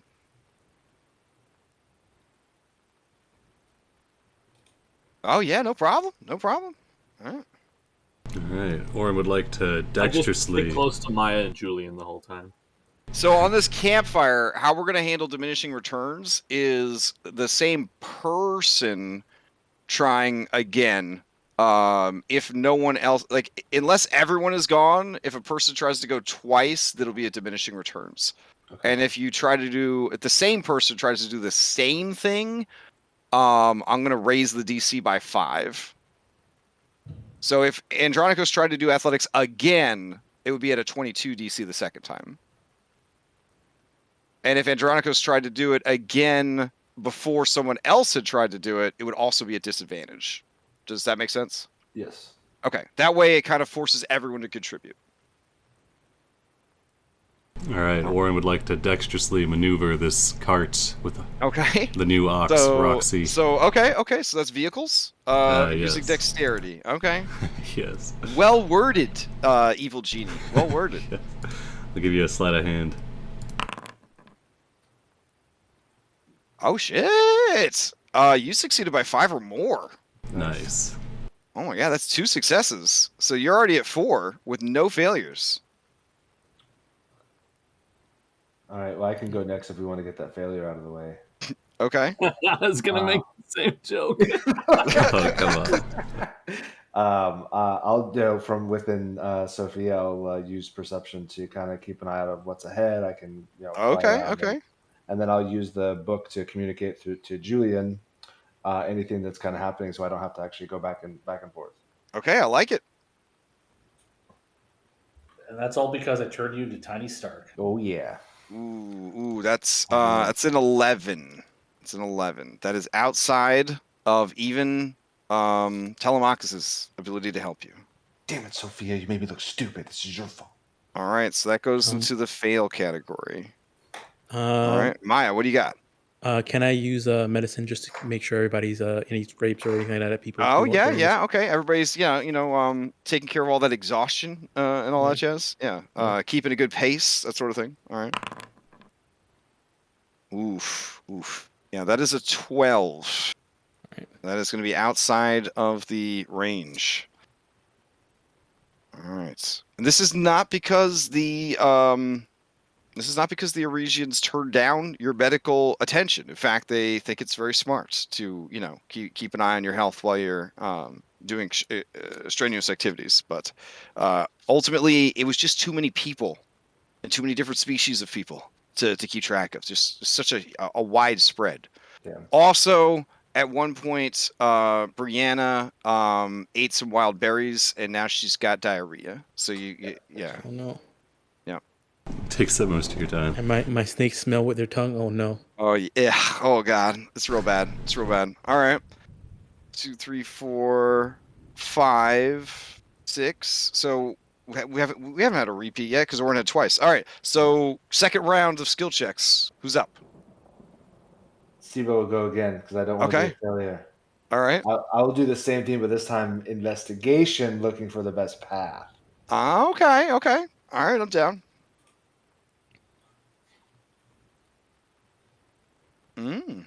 All right. It was just enough. Yeah. All right. I'll try again. Oh no, you have succeeded. That's 5 successes because okay. Oren got 2. Oh yeah. Okay. All right. I mean, if you want to throw one out there, No, just no, okay. Okay. All right. So, let's see. That means you had 5 successes but 2 failures, which gives you a total of 3 successes. All right. So it was a hard journey, but Oren packed plenty of rations. You had 2 druids in the party, so that helped tremendously as far as finding fresh water, good berry supplements, just overall a good situation. Anytime someone got tired, Nessa offered to give them a ride. And overall, other than Brianna getting diarrhea and Falana being completely miserable, the journey seemed to go pretty well. Nice. The nights were hard, especially when the hail started and pounded your guys' tents, any of you were using tents, down to the ground. Those of you who are more trained in survival, you may have set up like a wooden windfall situation, knowing that the hail was coming. The day of marching in the hail was definitely the worst one. That was the day that you just couldn't perceive anything, and you actually got attacked by a bloodhawk, and it started to carry you and Sophia away. Fortunately, Sophia made of sterner stuff and killed the hawk, but then the 2 of you fell from the sky. It was a whole thing.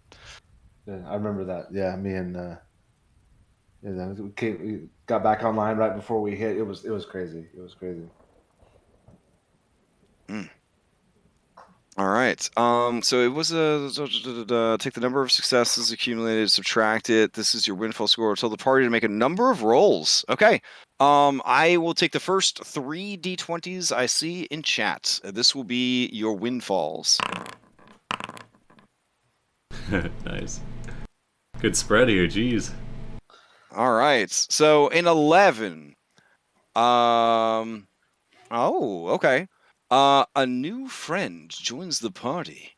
A friendly NPC takes a liking to you and has a service to offer or a gift to give. Okay, so I have such an NPC that was seeded for this adventure. Let me see if I can find them. It's Bill Amakis. The olive guy. You encounter Yes. you encounter a satyr girl, and she is picking flowers. Oh, this is not good, guys. That's my backup character. All right. Yeah, so you encounter her on the 3rd day. She is very sad about the flowers being pummeled by the hail, and she is doing her best to try and fix them. The closer to this mountain you get, the more abundant and I guess vibrant the wildflowers become. She startles at first, but then she sees your motley crew of adventurers, and as her eyes rest upon the 2 centaurs, she seems to be at peace a bit, and she says, I mean no harm. I am here checking on the flowers. Is there anything I can do to help you, travelers? You are from Aresia, yes? Ahoy hoy. We've come from Aresia. We're not of Aresia, so. Diocletes says some of us are from Aresia. Unfortunately. Others are not. Hello. My name is Maya. May I have yours? She looks nervously at you, and she says, I am Areia. It's nice to meet you, Aria. Areia. The hailstorm seems to be doing setting the flowers worse for wear. Lord Sidon is angry, it seems. He only sends the hail when he is in a cruel spirit. I have prayed that Lady Lutheria will tend to his rage, and this weather shall pass. What is it you seek so far south from your homes?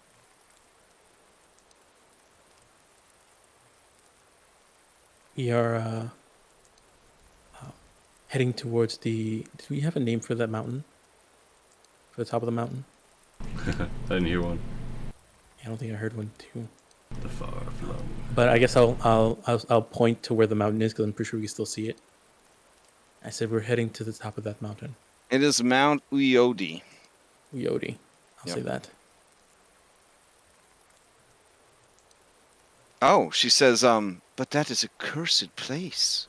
Great beasts prowl and skitter and crawl upon the stones and feast upon the flowers and the creatures that feast upon those flowers.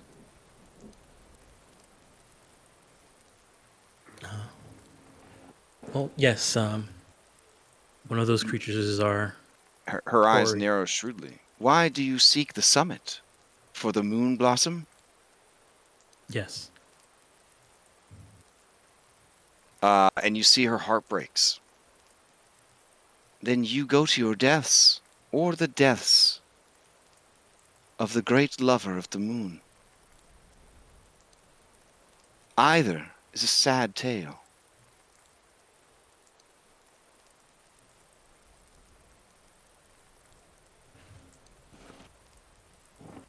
But then she kind of sighs and says, I can sense your resolve. If you are truly to go, then I ask that I might join you. For there are the rarest and greatest of flowers and herbs upon the top of the mountain, that even my people fear to go and gather. I could return to my village, a great hero, if I were to gather some. In exchange, I can provide you with healing.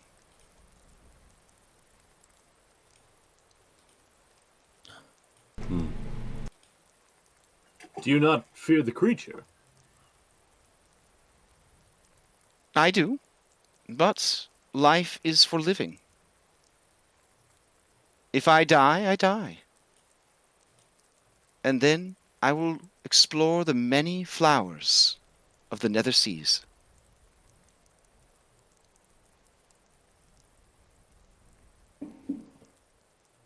It's a little suspicious if you ask me, but I've got no preference, I guess. Help is help, Oren. I say we let her tag along. Sounds good. Climb aboard. This is our cart and Roxy, the ox. Roxy the Okay.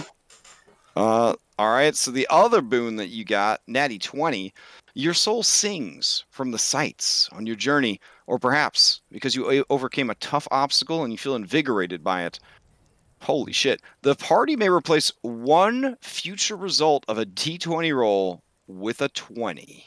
Ooh, oh, damn, nice. All right. A This party boon, luck point? this boon Party 20 lasts. luck point. Yeah, this boon lasts until your next travel takes place. Holy shit. I'll screenshot this and just put it into your treasure. And until our next travel takes place, so it's basically this fight. Yeah, this adventure, yeah. Okay, well, it's so tiny when I click on it. Oh, here, I'll post it into treasure.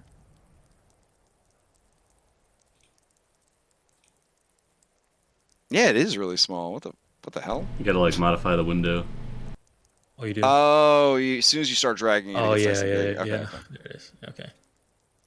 All right, and then the last windfall that you get, the party learns an interesting or useful fact about the world you live in. Perhaps it was told to them by a friendly traveler or found via an old ruin along the way, and it might prove useful in the future. Okay. Yeah, once she joins, she explains to you that Fengari is actually well loved by satyrs because satyrs like to party and they like to party hard all night.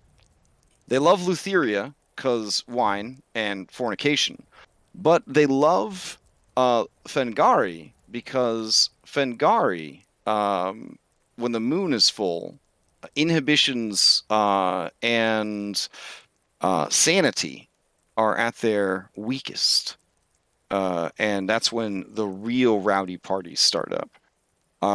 In fact, some satyrs are so faithful to Fengari that she makes them moon blessed, and they turn into great and horrible beasts during the full moon, which is essentially this setting's version of werewolves.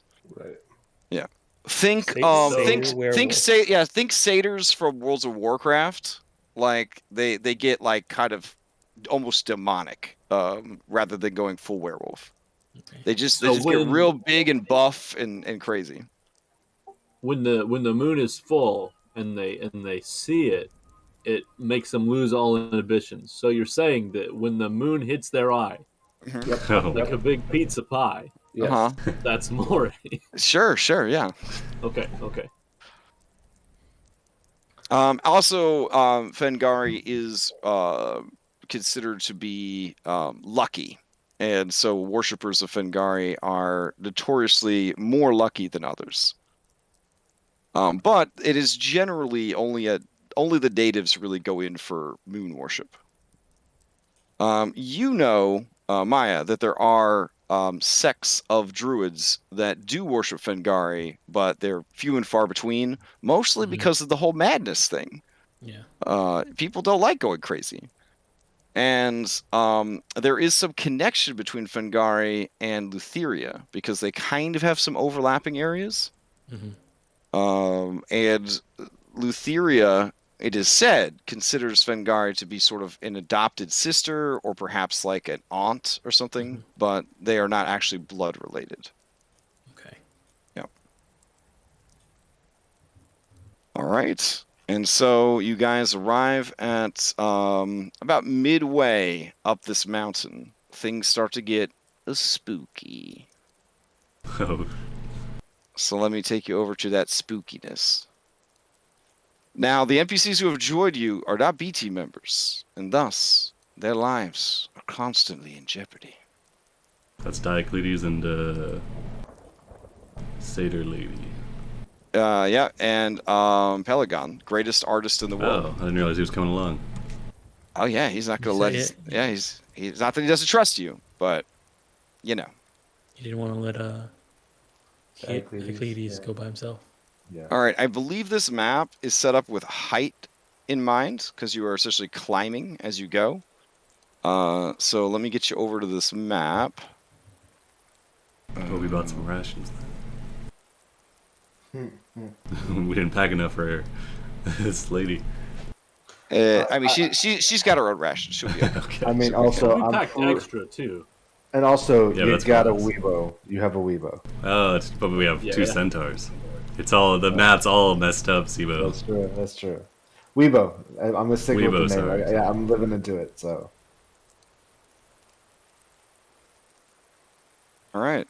So you guys, you know that you're in for some spooky shit because the sound of the rain starts to die down a bit, and the sound of spoopy begins to pick up a bit, and it may come in a Yeah. little loud at first. Hold on.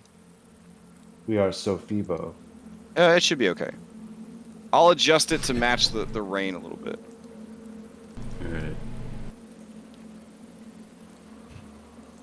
Now the rain today is light compared to what it's been. So it was rain, hail, and it's just overcast today.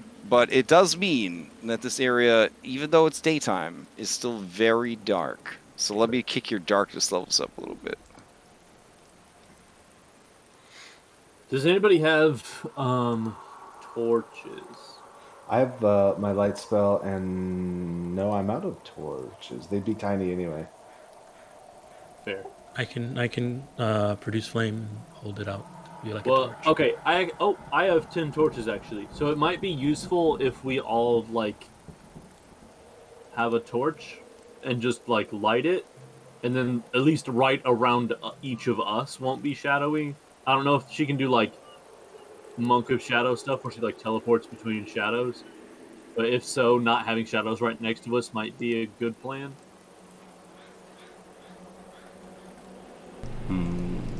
Are we gonna, I mean, I'm gonna go ahead and do the light spell on Sophia. Okay. Your B teams looks around and they give you guys a thumbs up and they say, "We'll find our own way." Oh, shit, okay.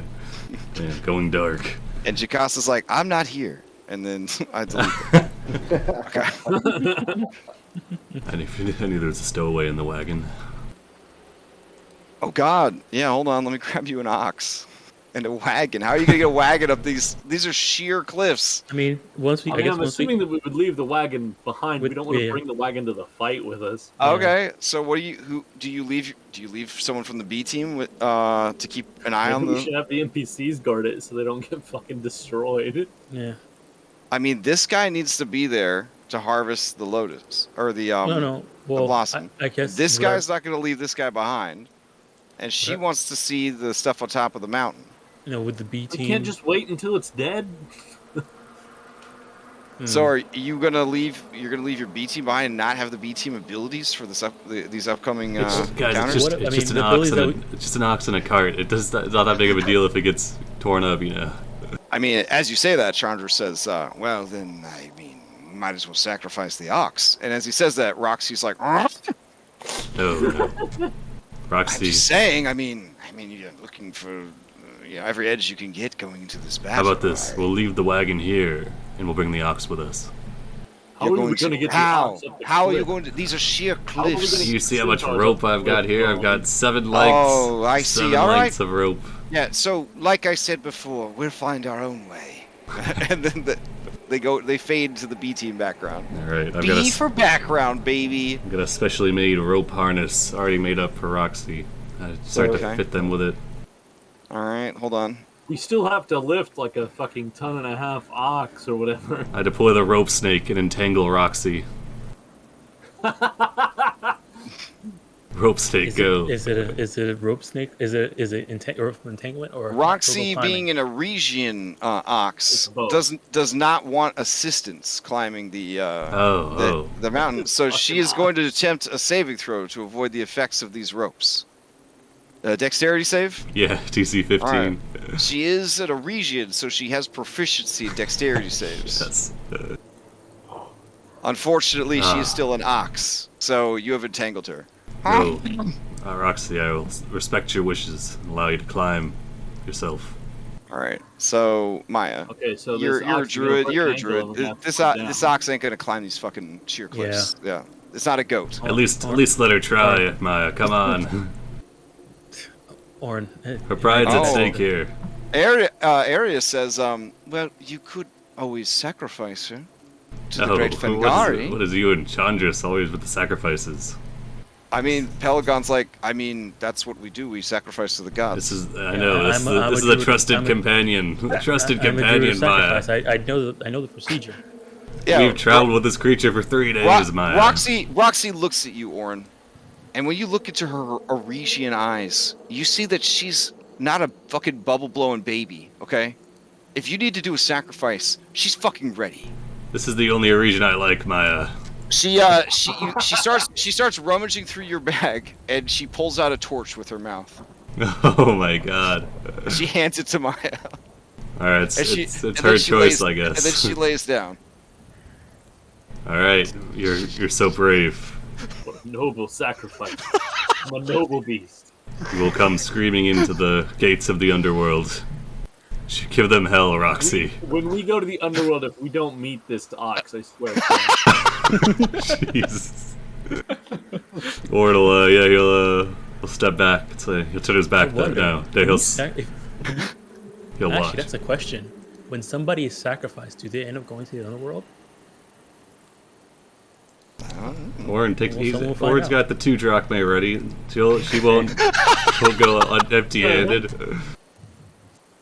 All right. Well, okay. I'll go ahead and perform the rites to sacrifice Roxy.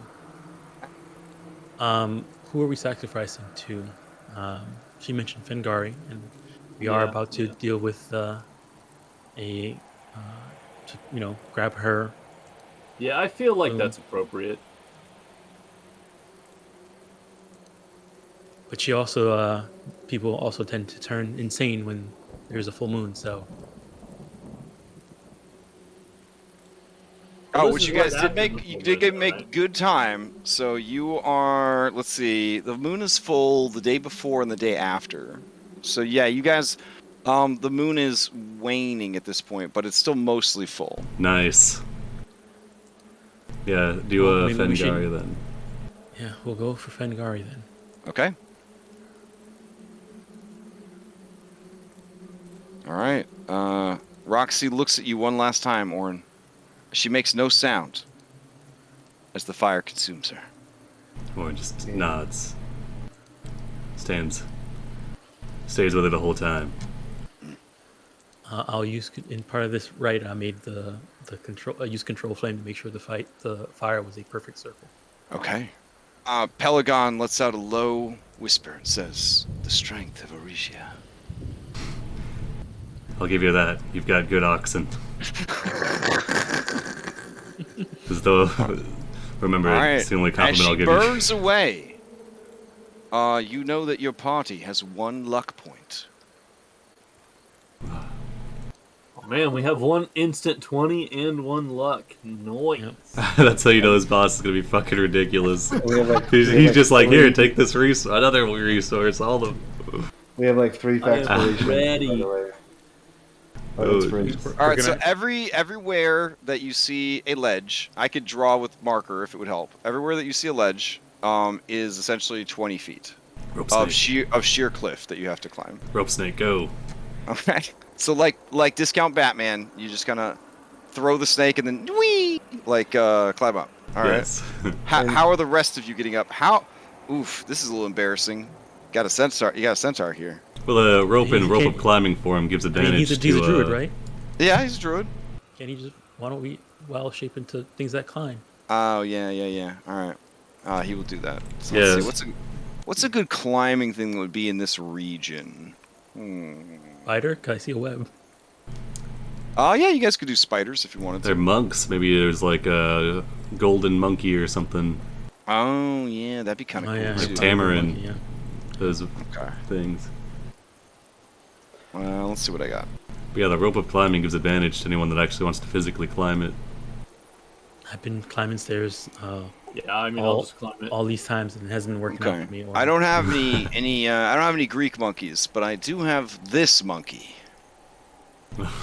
Oh, nice. Perfect. Okay. He wild shapes and has little clothes that he puts on.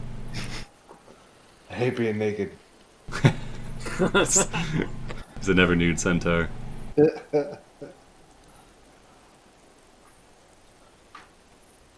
All His right. personality strongly conflicts with Nessa's. All right, we got double Callius here. Is Callius with you, Andronicos? You must keep track of all your Pokemans. Wait, double? Yeah, you got Oh, yeah, Elvis. they're just on my. They're just Yeah. on my alternating shoulders. Oh, okay. I would say we would use token attacher, but it's so much more trouble than it's worth when people forget to turn it off Yeah. after they've been using it. Yeah. So, all right. So yeah, you guys begin climbing. No problem. No problem. Oh, I gotta actually lift you up over this wall. Hold on. Yeah. Increase your height by 20 feet. Maybe?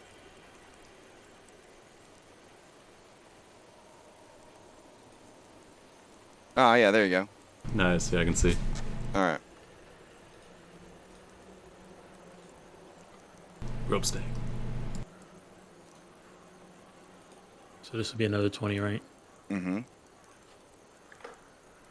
And outside of combat, I mean, you know, you're just climbing. It's just rough, but since you came up with the centaur solution of reminding him that he's a druid, should be okay.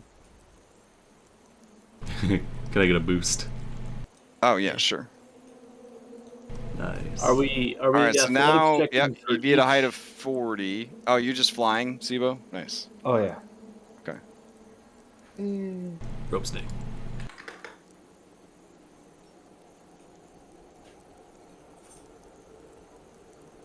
And Julian kind of keeping pace with everybody. All right. Yeah. Okay. This next ledge would take you up to 60. So once I move you up to the next ledge, you can put yourself at 60. Maya ahead of herself at 80. Yeah. Oops. All right. Yeah, right now 60. Sibo fell behind. He's I didn't attach. Rope snake. Oh, okay. Yeah, I guess, yeah. Okay, you're yeah, there you are. All right. As you head up again, When I get up to this, like looking ahead, this ledge right here would be 80. So unless you're flying, you'd be at 80 feet. In We're all between, doing well. at each ledge, Orin feeds Rope Snake a little piece of jerky. Keep him Oh, yeah. motivated. Rope Snake's into it. Much to your horror, Rope Snake has a red bandana that they purchased at the market without telling you. Oh, Julian, Sibo would have given you an invisibility potion, by the way. So Phoebo.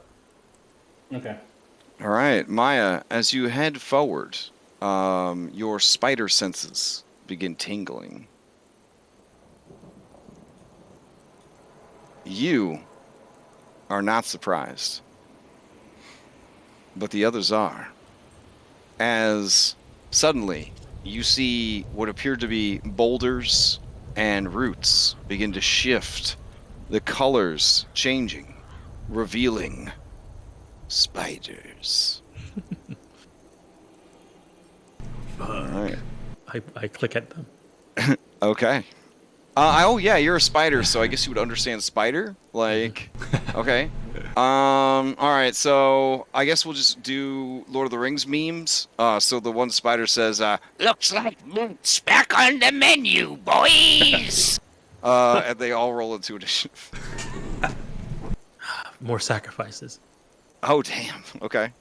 Hardcore. I'm gonna clear chat before everybody rolls initiative. Hold on. Well, I'm surrounded by our fear, there we go. and dead spiders. Demoralize them, Maya. And we got time for some combat. There we go. Oh, I need to Now, roll. your I need- main concern here is to not allow Narcissus' servants to die. I would assume. But maybe, I guess it's really up to you guys what your concern is. But if you were looking at the top left for, pro tips, it would probably be... The it would loading be bad. screen. Loading Yeah, screen it going would into be the really fight. bad Yeah. if Narcissus' servants died. Yeah, probably. Where's okay, he's right there. Alright. I'll make sure. Here, I want to say stay close. Peloton and Monkey. All right. I think everybody's rolled into initiative. Okay. Sibo has the highest initiative, but can't act. He is surprised. So Sibo, who do you pass to? I'm gonna try to save the NPCs. I'll pass to the painter. Oh, okay.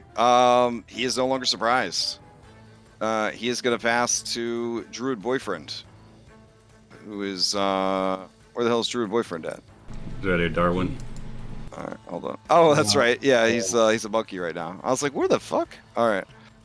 He is gonna pass to Maya, who is not surprised. Right. I mean, I hardly ever use my wild shapes for anything else. I might as well drop it. I'll drop wild shape, and call out to everybody. Say spiders Where? behind us. Ah. They look like their goal is meat. Ah, Let me see. All right. So everywhere that there's a height increase, I'll just draw like a little pink marker on there. Because it could be a little hard to tell at this part of the map. All right, and then I'll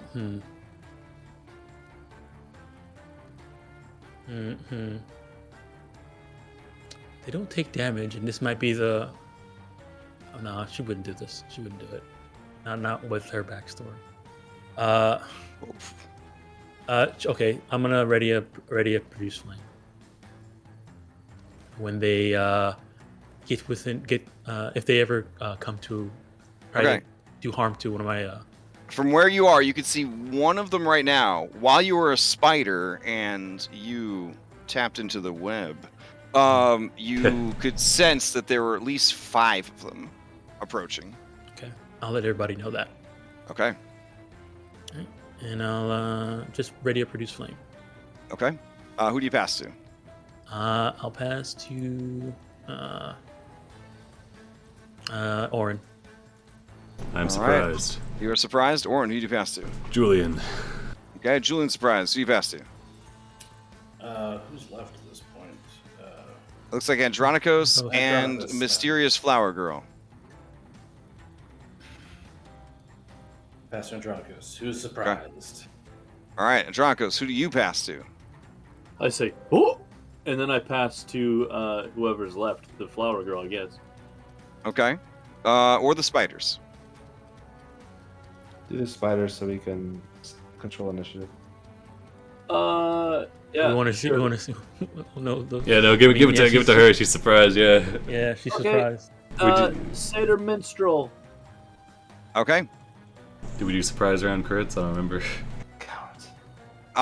If you get passed to before you get attacked, you lose the surprise status, and the first attack against you is not at advantage. Oh, okay. Yeah, definitely passed a minstrel in.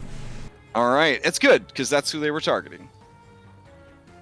All right, so from up here on the ledge, let's see, it's about 20 feet up, so we'll put it at 100 feet. It is going to fire out of its buttocks a web. There you go. I don't think that's how webs work. Okay, out of its spinneret, I don't know. That's what Spider-Man. Yeah. Let's see. I've seen Spider-Man. A 21 is going to hit. Is it possible for me to use my ready dash to throw my produce flame at the web?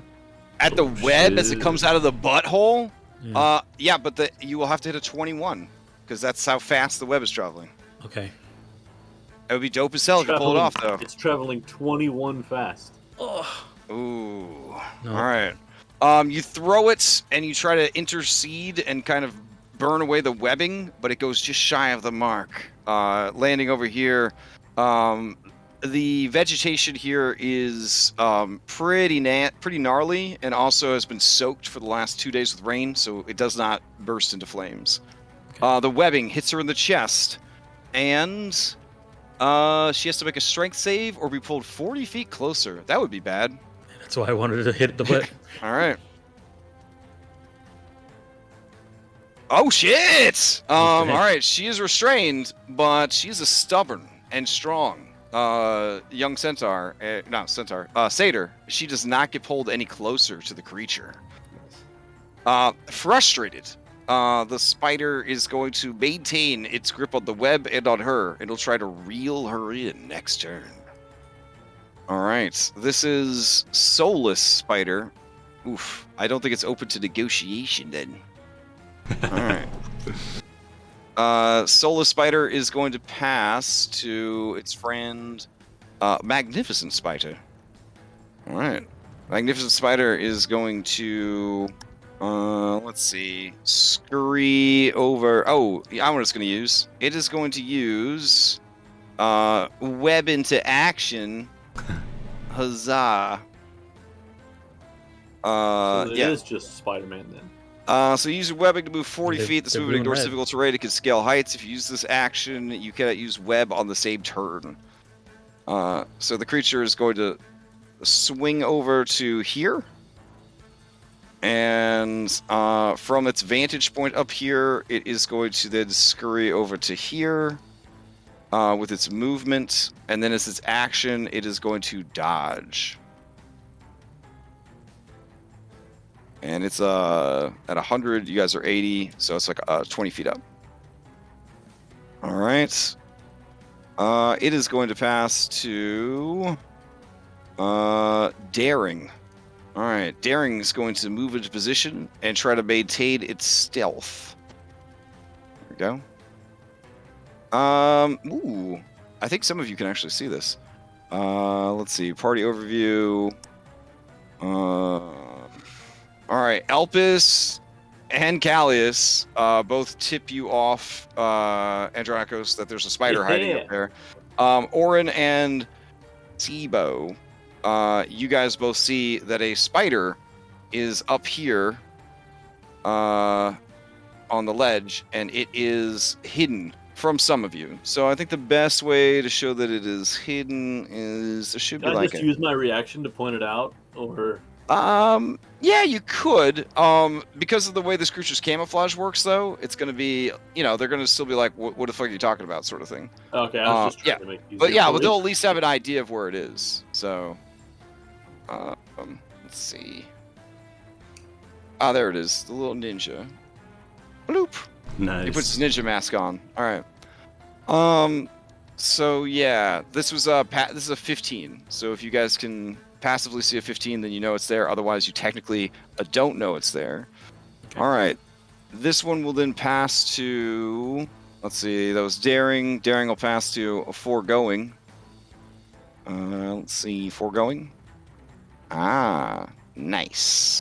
Foregoing is going to move up to the edge of the ledge here, and it's going to fire its butt laser at Handsome Bard. Actually, that little monkey looks extra tasty. It's going to fire it at little monkey. All right, here we go. Butt cannon activate. Ew. Yeah, that's going to hit. Little monkey is going to try to make a strength save. Holy shit! All right.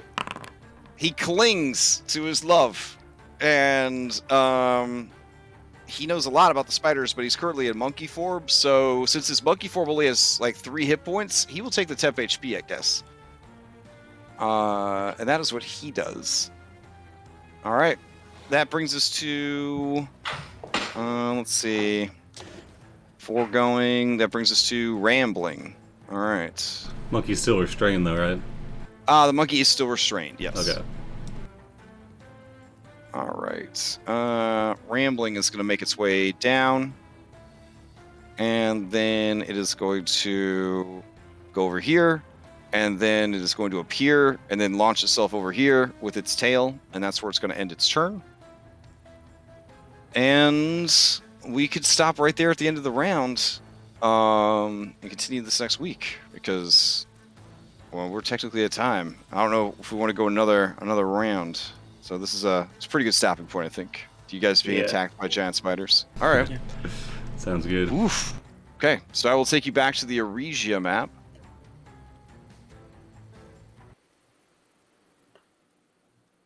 Okay.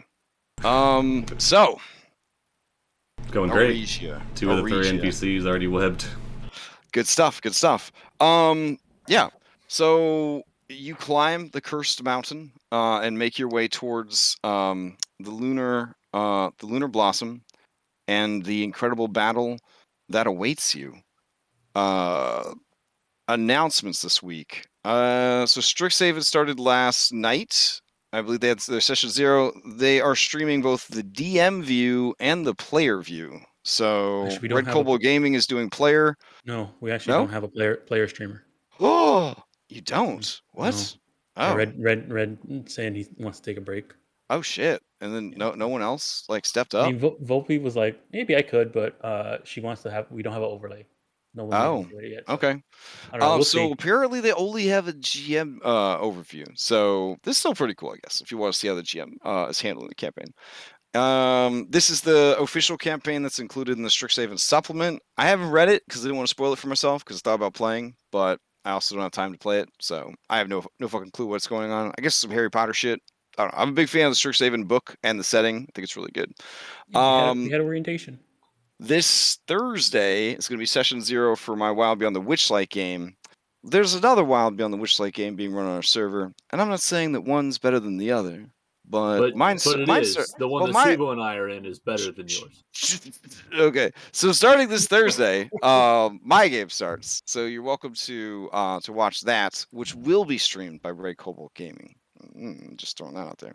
All right, and other than that, I don't think there's any events going on. I don't think we're doing any extra life stuff right now. West Marshes is closed down. Lots of games being played on the server, though. If you decide that you want to run a game on a server, let a mod know. We'll get you set up with your own stuff, etc., etc., etc. I'm looking to get a community manager or 2 set up so that we could start having some like magic nights and maybe some watch parties and other community stuff. There is something posted in rules about watch parties and like community game events or something. Okay, cool. Literally just got posted like 15 minutes ago. Oh, okay. Is it like, yeah, I'll check it out afterwards. Oh, nice. If you like some community, you'll be notified when certain events are happening. Oh, that's great. Okay. Yeah, so we are looking to, kind of open things up to do more stuff. Things are getting rowdy again out there. So, I mean, we had to cancel 2 virtual events because too many people were sick over Christmas break to attend virtual events. So I imagine that IRL events are going to be canceled left and right. So if you're looking for things to do that don't involve getting an infectious virus, we're going to try to create some more opportunities on the server for that. So, yeah. All right. Sounds good. Anybody have any other announcements?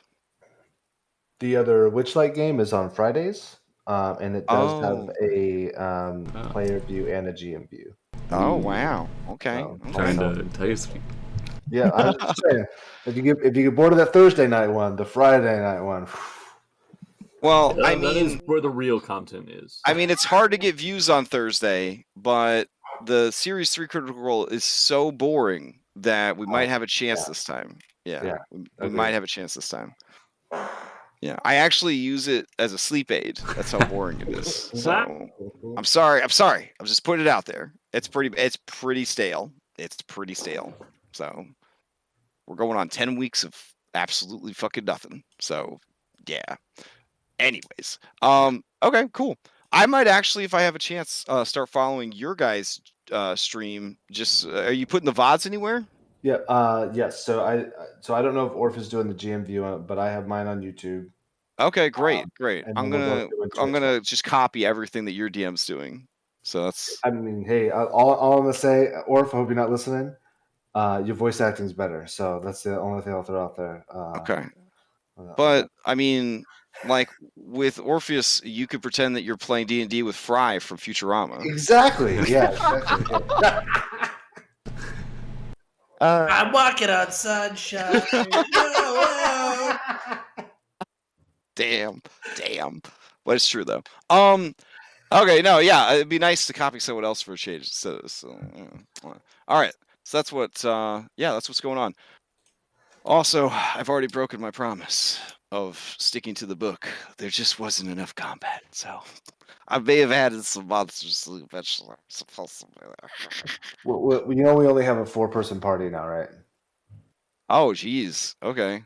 Yeah. Are you talking about Witchlight, or are you talking about? Yeah, in this? Witchlight. Yeah. Oh, never mind. I'll tell you about this because like I'm useless. I can't do shit.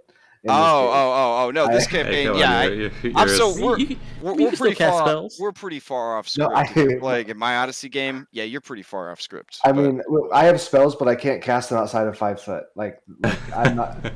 My Eldritch Blast is a 2-foot Eldritch Blast now. This is gonna be fantastic. It's only touch spells I basically could. Honestly, maybe you need this flower. Yes, I know. I was like literally thinking, I'm gonna take it and eat the bitch. You only need a petal. All right. So I hope everybody has a good miss a pedal. and healthy week. and then we will pick this up next time. All right. All right, sounds Bye, good. everybody. Take care. Right. See ya. Good night.